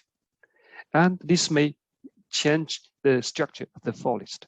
We need to monitor the change, but we still have many challenges, like accurate largely depends upon structure forest complexity, and also low detection rates in close multi-story forest. That's really challenging, of course. So the other one, tree species mapping under complex site condition is really like here in Brussels. That's what we started in Belgium. It's like complex forest site. Of course, Belgium is more country. We say here complex, maybe in Turkey, in your country, you have even more complex than here because you have a big region. So like we have like unmanaged dense multi-layer forest, you see. No, they have a lot of trees, they crossing each other, they have multi-layers. That's really complicated. And overlapping and interlocking the crown. So when you do remote sensing from here, and you see everything's like they overlapping each other, and a high number of different species, and also occurrence of structurally similar tree species, and of course they're non-existent of pre-order space tree distribution. Of course they have, but as the year growing, they will change. For instance, in some control region, we plant we specifically plant some region, this oak, these other things, but as the time growing, the tree species, they will just grow into other region. They will growing stronger than other tree species. So, and the other challenge, like typically we don't have enough reference data, and the field work is really, they consume a lot of manpower and also the money. So that's related to huge phenomena. We have limited, but we have high dimensional data. That's the challenge for the forest remote sensing. So remote sensing, of course, conventionally, this work was manually do, like we have a lot of colleagues working like INBO in Belgium. They work for the forest. They manually to measure the tree species in the forest, and they measure a lot of like the diameter of tree blast and some heights and some other tree species in there. They assuming that you have 100 ha of the areas, that's really big one, not so big, but already quite big. Then how you do that? It's really take time and man resource to do that. So therefore, we need to use like remote sensing to support the forest management. And now it's possible because we have high resolution, we have multi-sensor. And we found that for hyperspectral image, for instance, here from one hyperspectral image, we see that different tree species, they have different spectral reflectance. Of course, some tree species, they're quite thin. Of course, there are some. So, and tree species mapping like biophysical and also chemical property. Like if the tree, they leaf, they have different the composition, like carbon or some other composition. They are different, then they have different reflected of the spectrum. So according to this, we can use them for classification, but it's for tree delineation and also the forest structure. Therefore, the objective of this object is like tree species classification on the complex site conditions. So we use two data sources. The first one is like hyperspectral information. That's about the biophysical information. We know the materials. And we also have the LiDAR information on the vertical dimension at the forest scene. And we will compare different methods to use APAC sensor, APAC, hyperspectral, and LiDAR image. But here we have not only the conventional LiDAR data, Ali also asked me why not use full wavelengths, because in typically we may not have that one, but in here we will discuss about full waveform LiDAR image. So the objective is phase fusion hyperspectral and LiDAR data to improve the hyperspectral preprocessing and forest parameter retrieve, and also tree species mapping, because we have complementary information from the material and from the elevation of the trees. We know some tree species, they going higher than other tree species. And then we also, the crown of the tree, they also have different things. And also this information can be complemented to the hyperspectral image. So let's go first about the data and study areas. So the study area, it's in Belgium.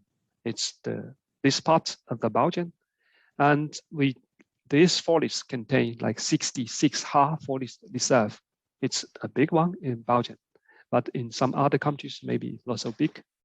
So this nature reservation, I mean, they have mostly, they have more, even more than this one, but we only concern about these 7 tree species like Comer beech, because they are most common, and copper beech, and oak, and Comer oak, and European larch, and also the poplar, and the Swiss chestnut, and all these things here. And you can see view from the ground, you can see here, and view from above. So that's totally different story. So from above, you see, of course, you see the structure of the trees. You see some crown of the trees, You see, this is maybe one classes, this is another one, this is another one. That's the structure of the trees from the top. And you see some structure of here. But from here, you see different. It's not unmanaged nature reservation. So you see the tree, they grow in, they overlap, and they have different tree overlapping each other. That's challenge the method development. So our field work, our colleague from VITO and IMBO and some other colleagues, we working together, and we go to the fields, and we take a lot of field work, working several days on there. And you see here, we have 121 sample plots, like only 0.1 ha was take the field work, only 0.1 ha. So that's compared to 66 ha. That's quite limited. So we take we take 1,179 trees, and we record these parameters like tree location and tree species and the diameter, breadth, trees, and tree height, and how high is the trees. So we use many things to measure the diameter of the tree breast. So see here. And also the height, the locations, GPS. So we do that. And we also, and the trees are lower than, or trees are smaller than this diameter breast, we just ignore them. That's small trees, or lower than some elevation. We just say, we ignore those. So, and we have this one. We have only labeled this limited one. It takes many days, but you know, if you do work, sometimes it's really take time and consume a lot of resource. So we have the beach. That's the most trees we take. It's the 285 total number, and we have ash, lach, poplar, and copper, beech, and also others. And some you see like the sweet chestnuts and ash, they have only 67. So for us, we use 10% for training in the following, and other 90 the main samples for the testing. So this is the hyperspectral data, the APAC hyperspectral data, which was designed by Swiss and also the Belgium. And VITO is also the user and designer of the APAC sensor.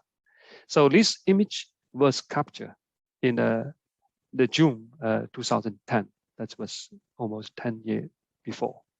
So the APAC sensor totally we have like 3,300 bands or more than 300 bands, and then we remove some really noise or no information reflected bands, and only remain 286 bands, and with the spectral length from 400 to 2,500 nanometer, and the spatial resolution is 1.5 meters per pixels. We do some pre-processing like automatic collections of this one. So from here you can see the structure of the trees, and we take the mean and the mean and standard deviation of the spectral of each classes. So we have measured this one. We have the reference of these samples, and we calculate the mean spectral of this one and the standard deviation. We can see from the spectral, it's quite challenging to separate all the trees or to classify all the trees. You see here, the mean it seems okay, but some class are quite similar, like the yellow one, like oak and poplar. They are quite similar. And the standard deviation, I mean, including standard deviation, I mean, their bias, it's big. So it's challenge to get a well reliable classification results only from the hyperspectral image. So therefore, we have the LiDAR, and the LiDAR were also captured in 2010, but they are not in the same day. 2 months, almost 2 months, 1 month and a half later, we capture LiDAR data, and LiDAR is the top. This company, Harris, like this one, and we have full wave LiDAR. We also have digital surface model of LiDAR, like single band height information, and full wave LiDAR. The the point density is like the 3D point cloud. The density is like per square meter. We have more than 10 points there, and point space is 0.27 meter. So digital surface model at 0.5 by selecting maximum of all path returns, and we use like morphological closing to filter some noise. So we also resample all this image to the same resolution of hyperspectral image. So we make them into the same resolution. Of course, LiDAR typically 3-point cloud, they may have high resolution than the original hyperspectral image. But for fusion, we just resample them to the same resolution. So for we want to see the tree height distribution. So we have the reference for each classes we have. So we just plot the height distribution here. We found that, so you see here, most chestnuts, they have the height, it's like 22 or 23 heights. And some trees are really heights like this one. The poplar, they are quite high trees. And most trees are from here, from 20 to like 35 or like 38 meters high. So so that's why. And some trees are even it's quite similar. I mean, from distribution. Only the poplar, they have higher. So let's go for this one. For Lach, they have 2 peaks. The one is like from the 18, and the other one is like 24 or somewhere else. Yeah. So we have the full waveform LiDAR data. This allowed for registration of complete wave as energy paths interact with objects. So what's about full waveform LiDAR data? They capture continuous information from top of to the ground. That means it depends on the return of the signal. For instance, you have plus a signal to the ground, and the top of the tree, the crown, they return first. And this is the first layer. And then in the middle layer, you return the second. And in the bottom layer, the ground leaf. And then you have profiles of this one. So for the for LiDAR derived percentile height products, so we show that vertical leaf distribution better than digital surface model. Like you have the energy, like the height 1 percentile height of 1. You have you can calculate the percentile of the height, and you get the profile of the full wave one. So, and height at X percentage of all vegetation return. I mean, I like its height at 1, 0, 1, 5, and you have different percentile, and you have different energy return. And totally, we have multiple. We have derived 11 percentile height bands of LiDAR data. We call it full waveform LiDAR. And similar for density at a fixed height interval, like we calculate distance, this one. So we see here from the full waveform LiDAR data, we see like from different region, they have different profiles, because now we have the profile for LiDAR. You have the intensity. So this is like, for instance, the flat roof top, because they are by deep from the flat one and to the top of the building. It's a big peak. But from forest areas, because you have multi-layer, you have the tree, if different branch of the trees, so you have like this one. So that's different.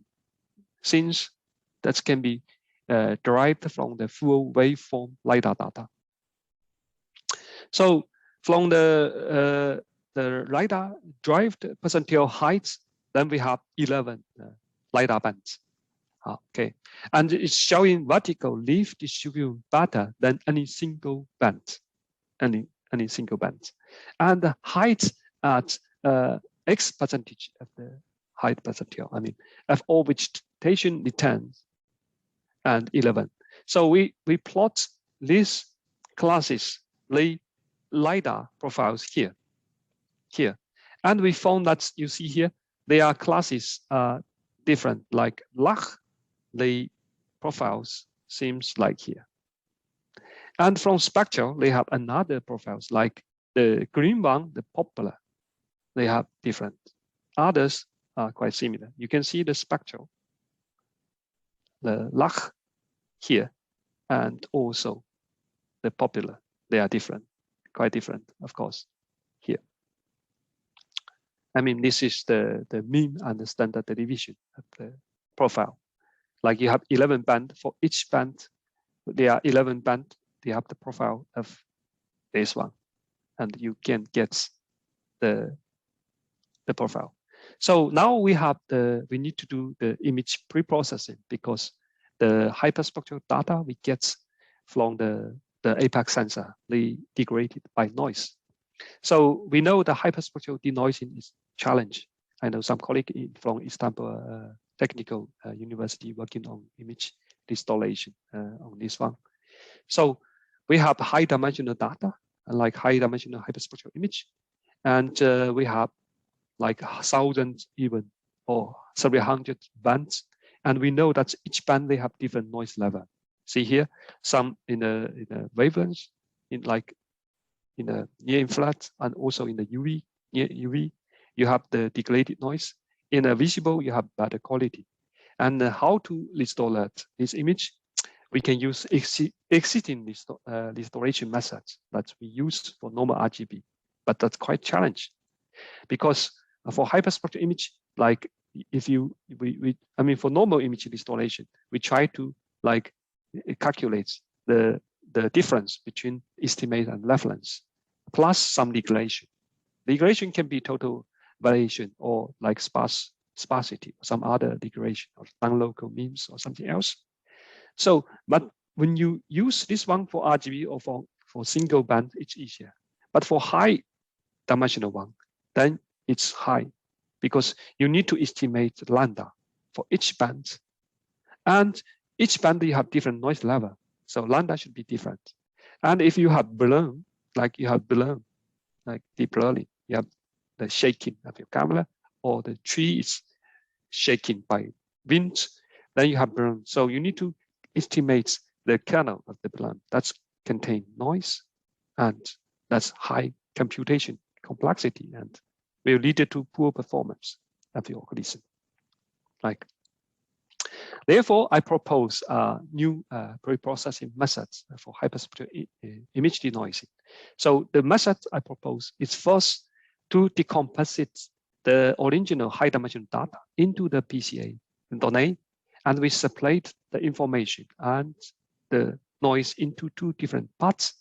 The first principal components, they contain mainly the noise, and the remain huge amount of the principal components. They mainly contain the noise.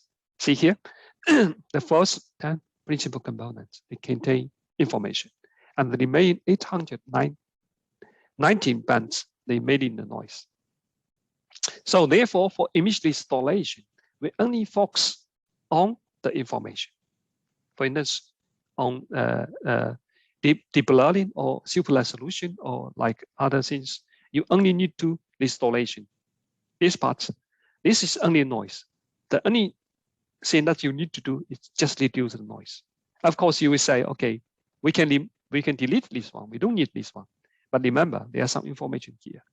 If you delete this one, the construction of the data will lose some information. So we don't delete any information. We just keep them, but fast denoising, the one that we use soft thresholding, which is quite fast. And then for this part, if you want to do deblurring or super resolution, we only do this part. And after that, we inverse the principal components and get the restored letter image. So you see here, original one and after installation is immediately improvement of the quality. So we see here, this is 3 color composition by the hyperspectral image. We see by band 1 and the last band and the middle band. The original image were degraded by noise and also looks blurry. And we can use existing method like for restoration. And also the proposed one, you see image becomes sharper. You can see detailed things. And from the existing method, you have these points like you enlarge the noise. Of course, the image becomes sharper, but you also enlarge the noise. Let's see band by band performance. For the first band, is degraded by noise and blurry. Using the current method, of course, the image becomes sharper, but you see the noise become larger. And my methods perform better. We sharpen the image and also reduce the noise. And let's go further. For the middle band, of course, the quality is high and quite similar performance. And the last band, no, the middle band, and you see the image quality and also sharpness. And when you go to the noise band, I mean, you see here the existing method. They can sharpen the image, but they also enlarge the noise. My proposed method can first sharpen the image at the same time, reduce the noise. So that's achieve better performance. Let's see the performance of the spectral preservation. You see the original one is the dark, and the existing method, they don't reduce the noise. And the proposed method, the spectral becomes smoother, but we keep the shape of the spectral. And we also much faster, much faster. It's almost like 8 times faster than existing method for processing. So we apply the proposed method to the APAC sensor. So this is original band. This is the band that do the denoise isolation. We see immediately, you see the strike noise here, a lot of line here. And after noise deductions, you see we improve the image quality. You cannot see this line here, and the structure is obviously. And you can go further, like band 10, and you see here when you move the stripe noise, and also 10 hundredths, and go further, you see 280. There are a lot of noise here, a lot of noise. So we improve the image quality, but see here even better. But we improve the image quality, you see just now, but we also keep the spectral quite similar. We don't change the spectral, and that's fast processing. So this is the pre-processing that we do for the hyperspectral and the LiDAR data. And we will discuss about the fusion methods. The one that we typically use for the remote sensing is like object-based one. Typically, people will use the 3-point cloud or LiDAR data for segmentation. We know that typically in a tree, they may have the quite similar elevation or height information. Then we use this information to do a segmentation map, and we get a map here. And we use this map to get objects, because these 2 images, we already align them. We do pre-processing. We correlate them to the same coordinator, So they have the same alignment. So we use this segmentation map to extract objects from the hyperspectral image. And then you have a lot of objects. For instance, you have the entropy and also the other information, like the contrast like the other object-based information. And you have, when you have them, you use this object-based one instead of pixel-based one. Typically, previously we take 1 pixels out, we class these pixels to the OC or bits, but now we just take this object out. We classify this object into OC or bits. So that's different. So that's the one way for the fusion. But I mean, object-based fusion method work well for high resolution image. For instance, here you have the trees. You do segmentation and use the pixel mean and standard deviation, all kind of features that you can calculate from object-based one, and allowing contrast. I mean, to analysis. Now there are a lot of software for object-based one. Like you can use eCognition, which is commercial software, but typically for me, I use this one. This is open source that you can use in Python. And you can, if you want to know more about this one, you can go to this paper. It's quite nice. I use it. And it's object-based one. Of course, you can use by your own way to extract it one. If you can do object segmentation, and for each object, you just calculate everything that you want and use those features for classification. That's not difficult. But there are some challenges for object-based fusion. For instance, it depends on the segmentation, and which you need to manually set in the parameter to get a better segmentation. For instance, here, this tree ground, maybe it's easier, but for here, you have a lot of scenes, and on the layer, you have scenes, and it's difficult to get a very good segmentation. So that's why I focus on the pixel-based segmentation. Of course, I saw many people use object-based fusion method. They do segmentation on LiDAR, and they get information, object-based information from hyperspectral using the segmentation from LiDAR. And now we have PCA-based fusion, and it's from my colleague Ricky. And the work is like because here we have two high dimensional data, hyperspectral image, which is more than 280 bands, and LiDAR more than 10 bands, and they are quite correlated.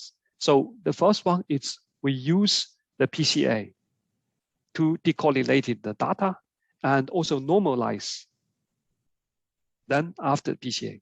So we get the first 30% principal component, the first 30 principal component of hyperspectral image, and we get all principal components of LiDAR data, and we just say, okay, the combination of this one, for instance, the first hyperspectral, how many LiDAR needed, we get the best one, and we just do cross validation to get the best combination.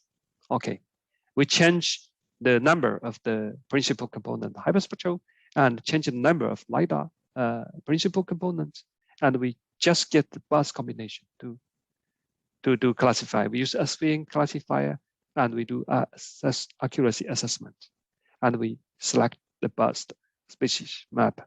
And we will see here, when we use the training sample size of 10, and we see like hyperspectral image, the principal component valid from 1 to 30, and the LiDAR full waveform LiDAR image, we also change the principal component number from 1 to 11.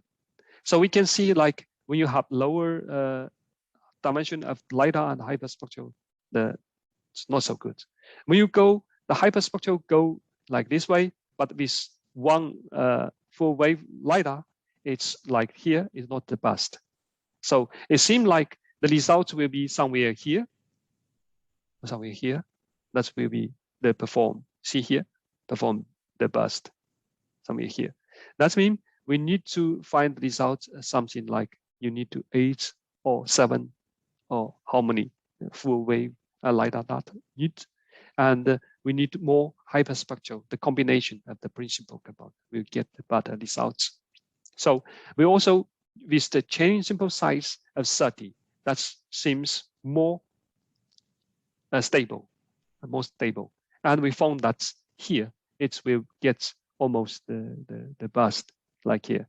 We need 2 or sometimes maybe like 5 or 6 full wavelength LiDAR, and we need more principle of hyperspectral. We get quite stable results from here. So that's a way we want to see how to fusion this one.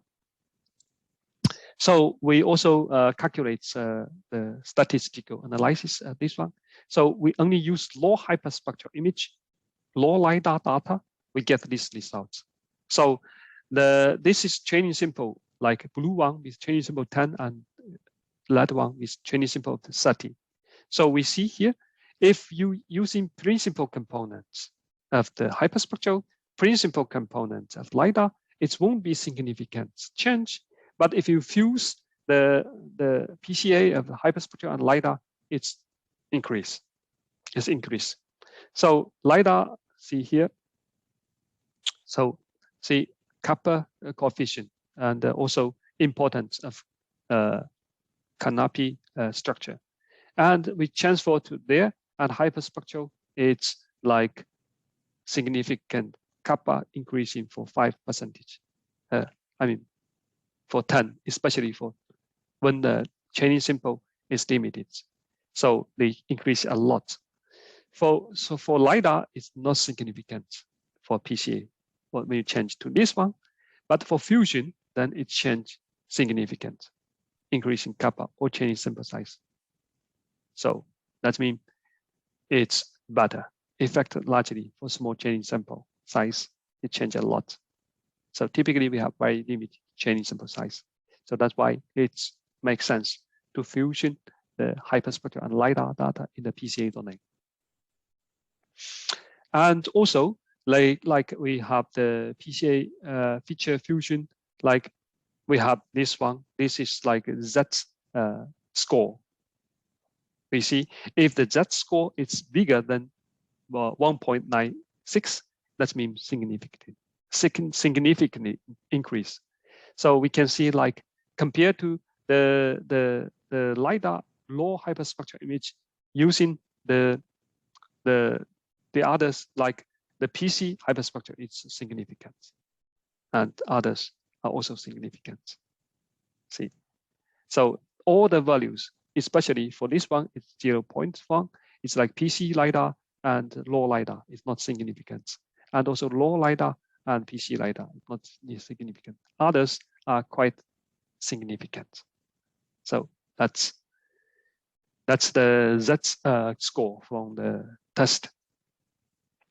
Of course, we have the classification map using like 30% training sample size for different data source, like low hyperspectral, low LiDAR, and PCA fusion, feature fusion. It looks much better than just using one single data source. You can see immediately that looks much better. Fewer beach trees mixed with popular. So that's important. Of course, we also want to include in some other features, like I told you last in my first part of lectures. One colleague asked, okay, how to decide the size of the sliding windows. So now we know we want to use multi-scalar features. We can use, like, the first scalar is 3 by 3. You have the small cloud trees, the tree with a small crown, the top. And you have the middle size, like we can have 5 by 5 and 7 by 7. This is like multi-scalar. Multi-scalar information, you can use as much scale as you want. Of course, it will increasing the dimension of you do. For instance, you use 3 by 3, that you have 9 dimension, 5 by 5, 25, 49. And if you stack it all together, you're increasing the dimensionality of the feature. So we say, okay, each tree species have their own diameter, which can be indicated by scalar size. Yeah, that's true. So PCA dimension reduction for hyperspectral image. So we need to, for instance, for hyperspectral, we want to get multi-scalar features. we need to first using PCA to reduce the dimensionality of the hyperspectral image. And then we do the multiscalar feature generation on the first few principal components of the hyperspectral image. So SVM fusion, so first we do multiscalar features on both feature source, okay, feature source, including spatial feature. This is like for the LiDAR information, we use the first principal component, the LiDAR or original one. It doesn't matter because you have 11, you only have 11 bands. But for hyperspectral, we have lots. So we need to convert, we need to reduce the dimensionality of original one into the PCA and do the multiscalar feature on the principal component of hyperspectral image. And then we stack in multiscalar LiDAR feature and multiscalar hyperspectral feature together and flatten into a vector. And we use this one as a classifier. This is SVM classifier. And the other, see here, this is SVM fusion. Like you have this one, two principal components and full waveform, and you have multiscalar, and you stack in together to get a mark. Simple and easy, but increasing, of course, sometimes not well exploited. So we also use the deep learning fusion. Deep learning, like last lecture, we discussed, we try to learn the hidden, learn the feature, the complex feature through different hidden layer. And then they use output layer as input for classification. And so the goal is to learn a representation of a set of data. So that's we use. So learn joint feature, of course, we also use the same input, like the sliding window multiscalar feature as input of this one, and to learn joint feature representation. And we find the results, we compare the results. So here it's low hyperspectral image, low LiDAR, and this one using the sliding window. That means you using the sliding window and on PCA of the hyperspectral image. And this is a sliding window of LiDAR, including the spatial information. And this is SVM fusion of both data. You can see from the low data, it's never change because we don't include in, and it's okay. But when you're using the multiscalar, like the sliding window, like you're using the sliding original one by one, or you're using the sliding 3 by 3, 5 by 5, and 7 by 7. You can see it's first increase and then decrease. That means most tree species in here, it should be like this size. The crown size should be this one. And see if you have each pixels, it's 1.5. So you have 5 pixels. Let's say you have the diameter. It's like 7.5. So that's mean the tree. It's like this size. And with LiDAR, it's increasing. It's increasing like this one. So it's get the best one. It's like 7 by 7 sliding window. And also the fusion, it's like 5 by 5. So let's say most tree species in this forest, the diameter is from here. It's from this size. You can convert the pixels into the diameter of the tree crowns. That's one. So we can see here that looks better. So of course we use deep learning, and we use hyperspectral data perform at 5 by 5. Of course, just now we say, but fusion at scalar 5 by 5. And we see here when you use the raw data, you have this one. I mean, using the deep learning, and you have this one, and use sliding window here. And when you're using the deep fusion framework, it's also increasing and then decreasing. But compared to SVM, it's not better than SVM. But from here, we can see like we can estimate the diameter, the diameter distribution of the forest. Like most tree diameter should be that's scalar. Okay, then we compare like the SVM fusion and deep learning fusion. So SVM fusion, like if you use SVM classifier, we use SVM classifier and we use deep learning, but inputs is like you only put the LiDAR or only put hyperspectral image, that's different. So and the fusion then together. So we can see like when you use SVM classifier, it's like using sliding window. I mean, sliding window size increasing. When only using LiDAR, it change increasing, obviously, and then decrease. The SVM on the hyperspectral image is the same. It's quite stable, but it's the same. When you deep learning, you use then the LiDAR, it's increasing and decreasing. But compared to SVM, I think deep learning perform worse than SVM. I mean, at least here, because we have very limited training samples. You see that just now on the field work, we tell you, we have very limited one. And also here, the hyperspectral image, we have quite similar performance. I mean, of course, SVM perform better than this one, but for fusion, the deep fusion, it's even worse than only using single hyperspectral image. But SVM fusion, it's performed better than both. So, and fusion, it seemed like they get the bus at the sliding window 5x5. But for LiDAR data, it's like 7x7. And here it's even better. So we also compare like fusion of the table of that. So for each classes like SVM, you fusion the hyperspectral data, the sliding window of hyperspectral data, and also LiDAR plus the neighborhood information, and also fusion the sliding, the neighborhood hyperspectral, and also LiDAR neighborhood information together. Then we have this result. Same here, we see like hyperspectral fusion from deep learning and SVM is not so big difference. Of course, some classes they change, but LiDAR it seems like deep learning perform better for overall classification accuracy. But for fusion together, when you fusion together, this is okay. This is raw data. This is not including the neighborhood information.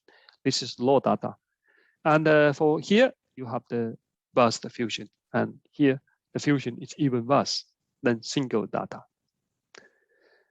So I mean, so here like fusion, APAC, hyperspectral, and full wavelength LiDAR, and compare on different fusion methods, and we say okay, SVM perform better than current deep fusion work. But of course,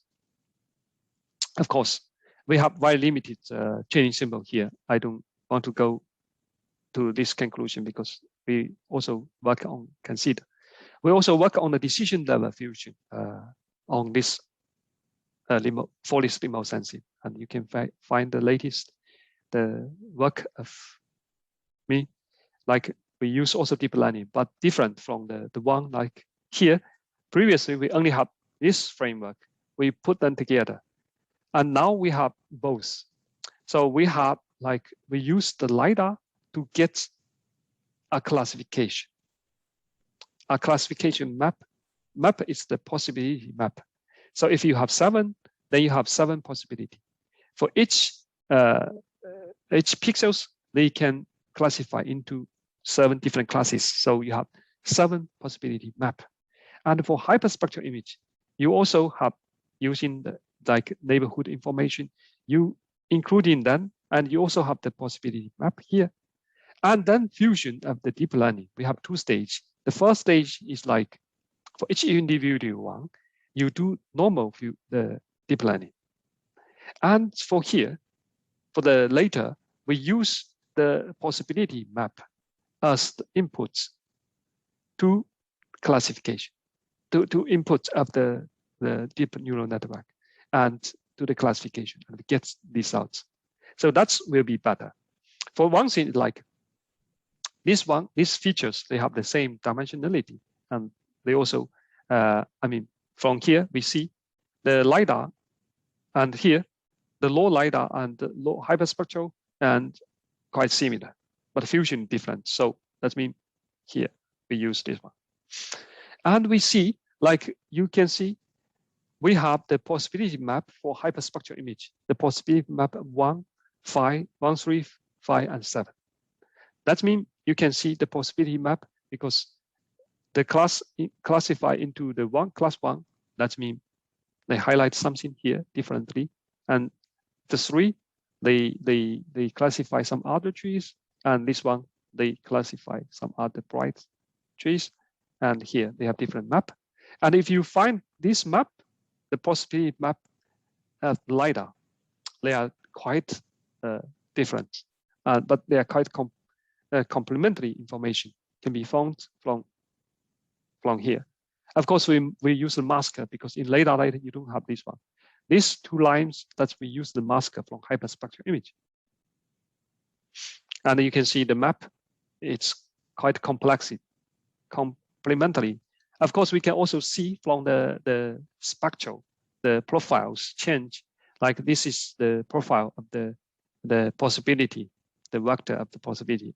That's the chaining, the ground truth, the chaining sample. So the mean, the mean of the profile of the possibility is like here from the hyperspectral image. And also the possibility profile from LiDAR, full wave LiDAR, is from here. So it seems like they look different. They look differently. And they can be used together for fusion of hyperspectral and LiDAR data. You see, they are different. And this information looks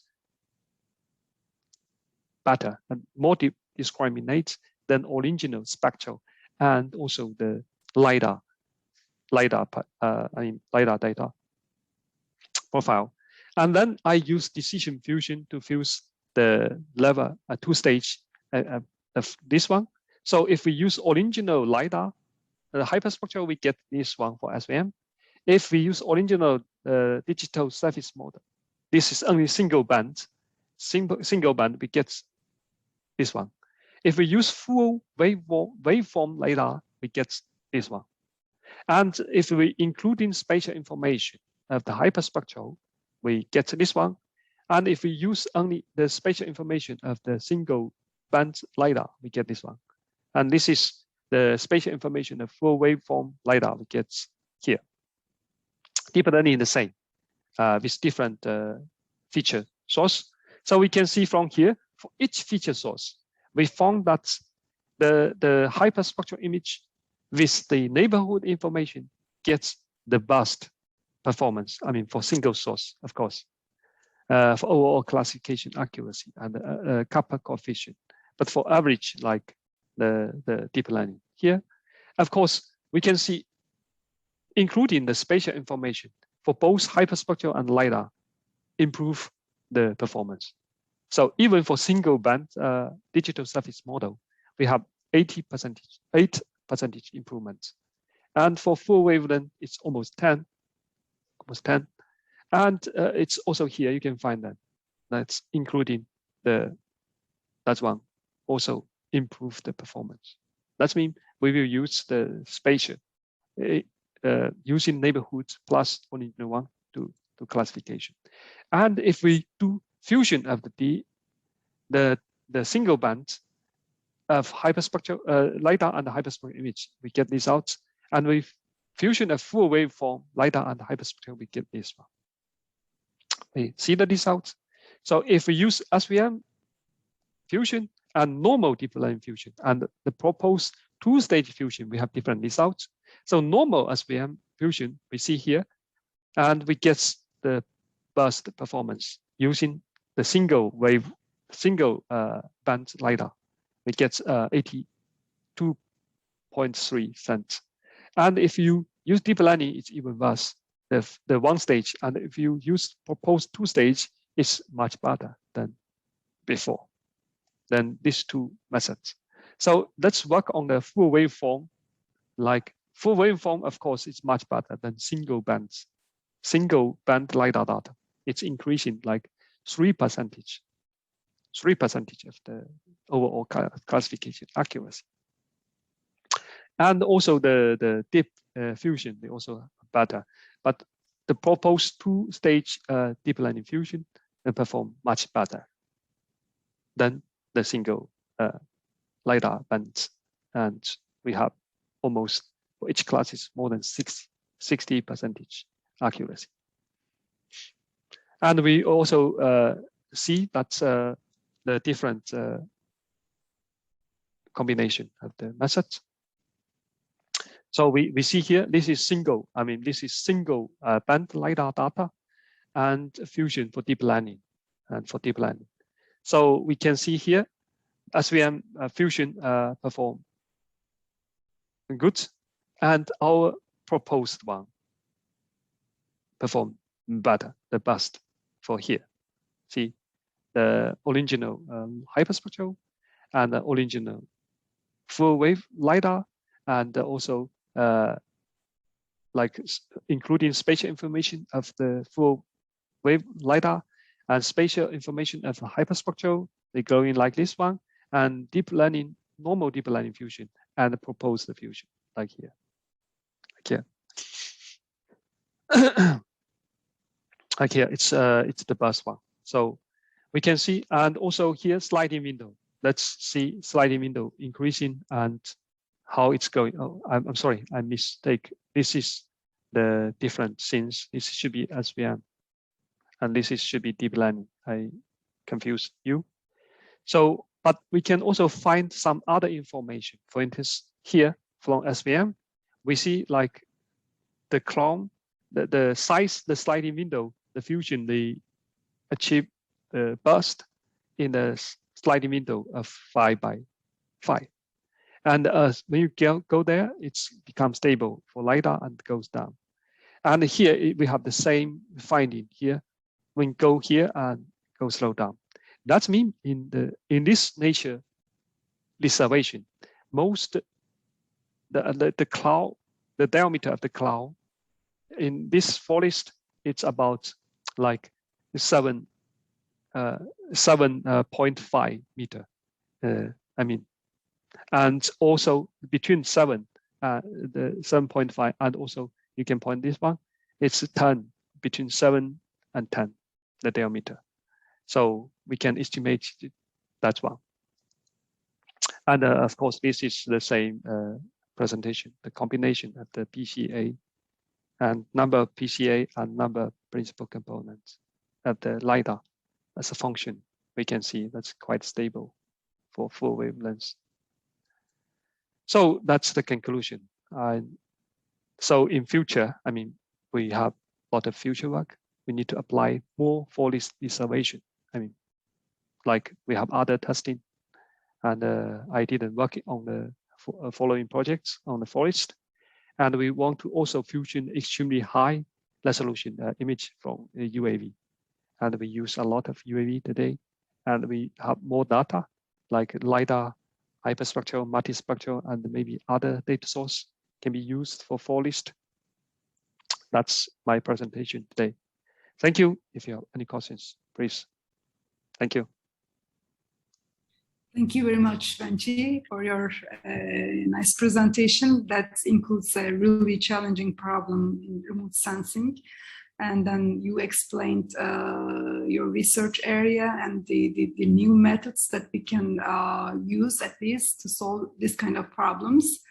I'm checking the questions here, but I don't think we have any question in the Q&A. And also, I think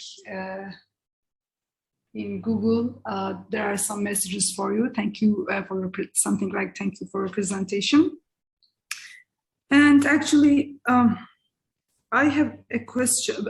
First of all, let me ask the panelists if they have any questions. Yeah.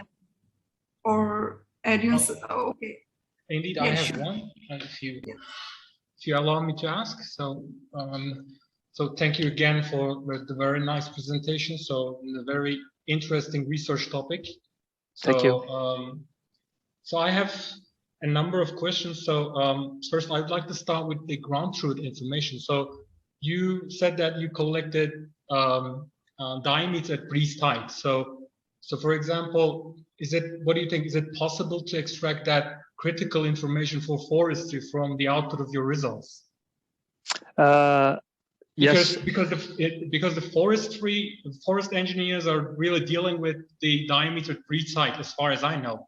So and the idea is to somehow extract such information from remotely sensed data.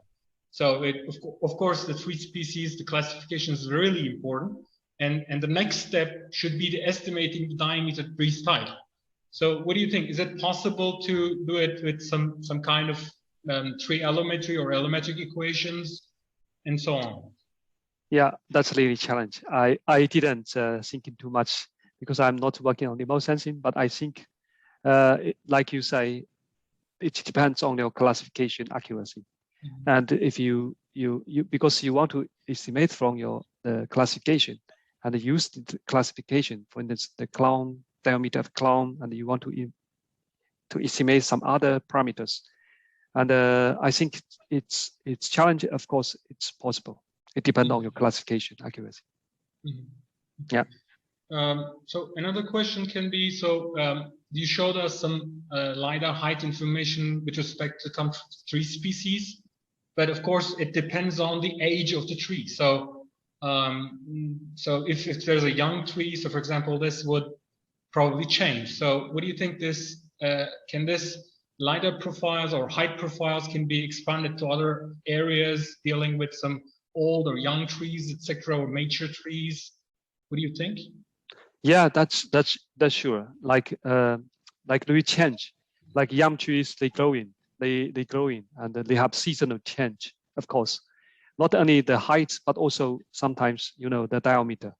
You have the seasonal change. For instance, in summer, you have the lot of, and they grow in the branch, and they growing bigger. They grow in top, they growing bigger.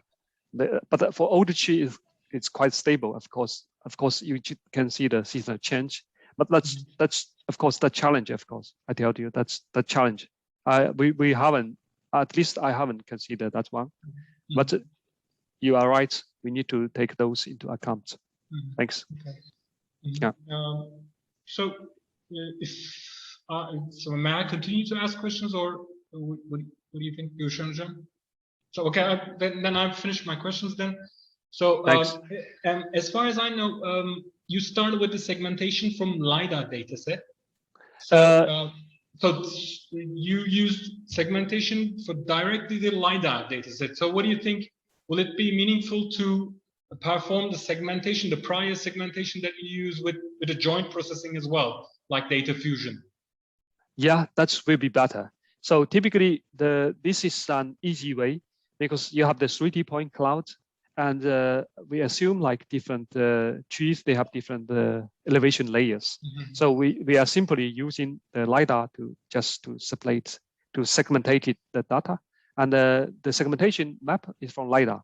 But using that map, we can extract it feature from Hyperspectral. That's not reliable because when you have the multi-layer, and then it's the segmentation map, it's not reliable. Of course, we need to improve the classic segmentation map, like we can fusion Hyperspectral and LiDAR for segmentation. And if the segmentation profile better, then your classification, your features from the Hyperspectral will be much better. That's sure. That's an easy way. That's an easy and lazy way. We use that one. Okay. Thanks. Okay. Yeah. So considering your results, so your chestnut score is not really high. So yeah. So what is the potential reasons for that? And so it's very low, below 10%, if I'm not wrong. Yeah, so, it's really low for chestnut. So what are the? Is there a confusion or a spectral confusion from another type of tree, etc.? Yeah. Or so you said that training is relatively low compared to the other types, but for example, ash has a similar number of samples for that case. Yeah. But the score is relatively higher. So yeah, that means our training sample, they are not the least representative. That means in the chestnuts, the training samples, they are not representative that we get. They are overlap. They have multi layers. They may overlap with others. So and from the top, it's challenge for this one, for chestnut. It's, yes, you are right. For the chestnut, it's challenge for us. And even now we are challenged on that's one, 6%. Yeah, yeah, we are thinking about that. Of course, one thing like we have low limited training sample. Another thing is maybe we are thinking about data augmentation to increasing more training sample for these classes. Then we retrain the model again. Maybe this can help increasing the bias of the training samples. Yeah, I was going to ask kind of this question, which is related to the question that Özgün Hoca already asked. So training data plays a very important role on the results. So augmentation techniques is also a good way to increase the training set, but have you also ever considered to use the semi-supervised methods or maybe active learning? What do you think about using such techniques in solving that kind of problems? Yeah, we haven't used semi-supervised on the forest remote sensing, but it's a good topic because forest remote sensing, it's like different from the land, like the city, urban. Forest, like they have multi-layer, and it's not obviously boundary. Like you have boundary of this, you have boundary of this. It's a lot of mixture, like in mixture of that one. So instead of course, semi-supervised one will be good, but it won't be similar as like urban area remote sensing. So more I considering about unmixing. Like you have a lot of trees, you have multi-layers, and the spectral may influence, or the height you have multi-layers. That's influenced a lot in the forest remote sensing. We don't do that, but active learning in other case, I think it's good. It will be help. It will help since we have limited one, but it's not easier to find a reliable new training sample. Yeah. You should use very advanced methods to increase the data. Yeah, I understand. So how about using the graph-based fusion methods? Because in the first part of presentation that you said that you achieved a very good performance with that. Why didn't you use or consider, I don't know, these kind of techniques to solve this problem? Yeah. Or are there any difficulties, using those techniques for solving this problem? I don't know. What would you say about it? Yeah, it's a little bit challenge because in forest you see here they are not so significant. Like you see the color image, they are quite similar things, and even like you see this is bright region, and if you use opening and closing, they may mix a lot of trees here, but we may take them as the same one. That's why we try morphological opening and closing in a hyperspectral image in the forest, and sometimes it work not so good, and so that's why we give up the morphological features here. I mean opening, closing, and of course I didn't also use the graph one because graph fusion sometimes I combine with the morphological features. That I didn't try here, but of course maybe some other features like see here you have obviously. For instance, maybe in this block, they have the same tree species, but they also change because some tree species, they go in really faster. They will donate other tree species. They change every year. And sometimes young trees, like Ali say, older trees quite stable, but young trees, they go in fast. And they can become new tree species in other parts. So we didn't try it.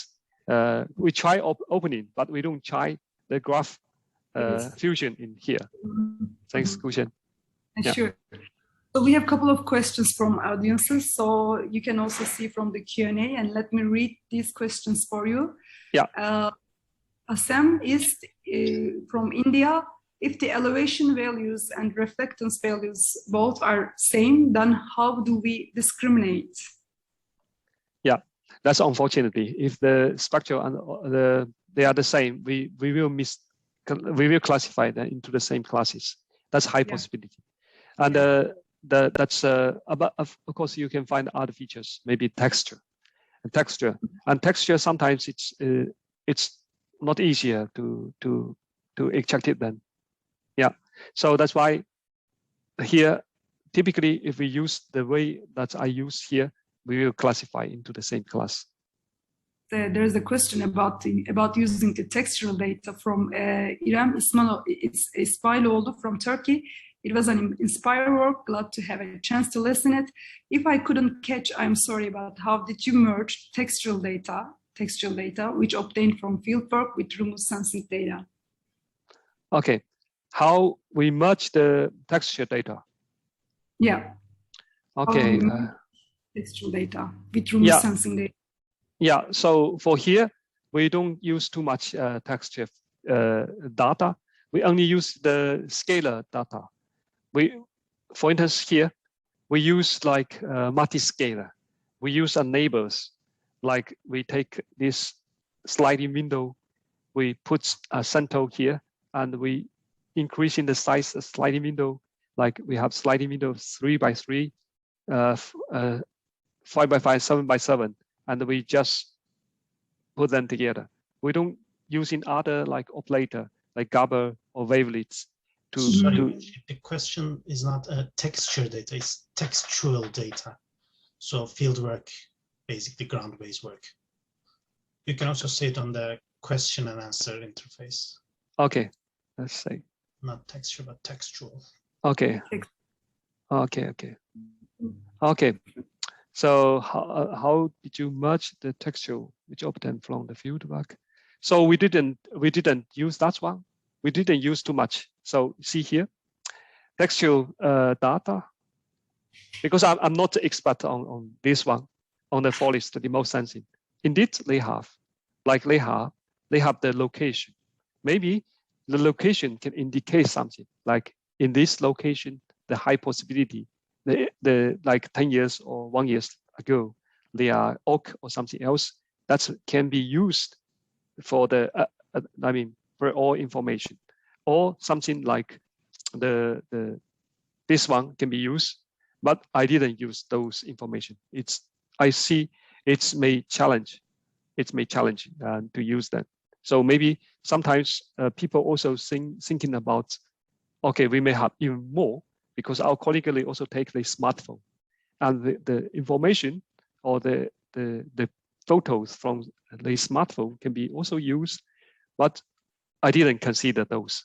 I just say, okay, let's do pure things from remote sensing, and just using them. Because even you use this information, then you also need use this information for test data. How to get a lot of information for the whole 66 Ha region. That's a challenge. That's a little bit challenge. So maybe now people thinking about another more data like social media or something else can help. But in case this is a big nature reservation, most people, they just do activities in some region, like some here and some other regions. No human have been there. So that's yeah. One more question from Eren Gürsoy. Özdemir, she's from Turkey, or he's, I don't know.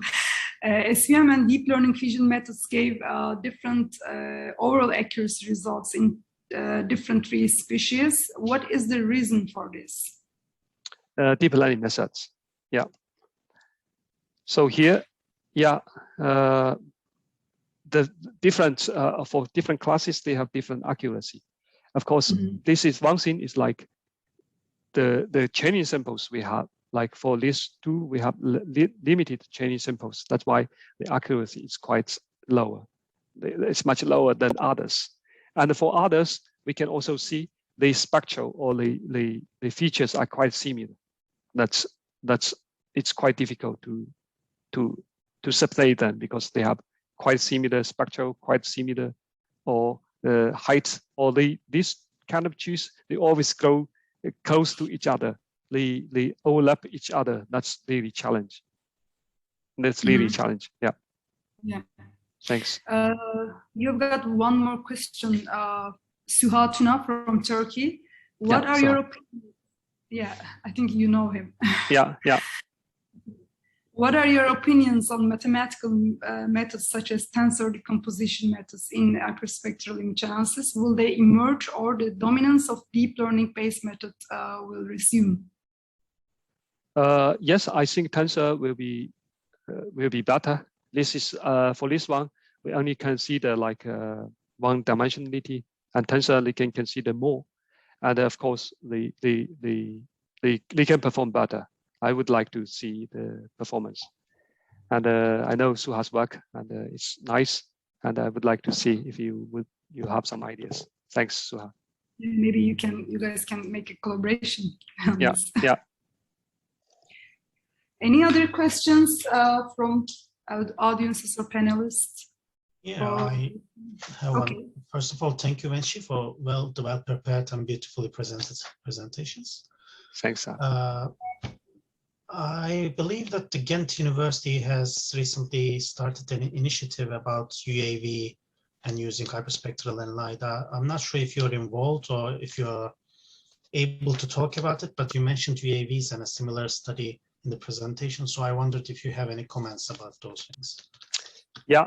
Unfortunately, I didn't include in those projects because now I work more on the materials like recycling, like waste. Of course, we may also one day use the remote sensing, use the UAV to find the pollution and to recycling the waste, but we are not involved in the forest. I know that in Ghent we have the UAV center, and my colleague Hip, and also Walter, they managing the center, and they do a lot of on the UAV, like they do UAV during the corona areas. They do a lot of research work. Of course, they use also UAV for forest. Walter at least working more closely to the forest. So I didn't involve in this one, but I think in future they will develop a lot of work on two parts. Maybe one is like a methodology, method development for the image processing, and also the technical about the UAV. And the other is like Walter, he is application domain, so he will apply all these kind of developed technicals in the forest in other applications. So that's my feelings. So thanks. Thank you. Yeah. I think we don't have any question in any platform that we have so far. Okay, again, thank you very much, Wenzhi, for your nice presentation and contribution, valuable contribution to our summer school. And we hope that we will see you somewhere, I don't know, maybe in IGRS, maybe in other event next year or this year. Thank you again. So now I'm going to close this session, but let me remind you the next session, which is going to start at 2 p.m. In Istanbul time, GMT +3. So the speaker is Claudio Parcello, University of Twente, and he's going to give a speech about deep learning from remotely sensing data to just spatial semantic information. So he's going to actually, we got an email from him. He's going to also provide us to a presentation. So we will, I think we will have time to put these presentation documents to our website. So please check our website to download the lecture materials. Okay, would you like to add something? No, thank you, Gushen. Thank you for invitation for the summer school. I'm very glad to share our results. If you have any questions or if you want something that I can share, that I would like to share with you. And enjoy the last days of the holiday, and see you somewhere like next year, hopefully maybe next IGRS. Yeah. Okay. Thank you so much. Okay. Thank you very much. Take care. Thank you so much. Thank you, Abs. Thank you, Ali. Thank you, Gushen. Thank you. Thank you. Bye-bye. Bye. Bye. Have a nice day.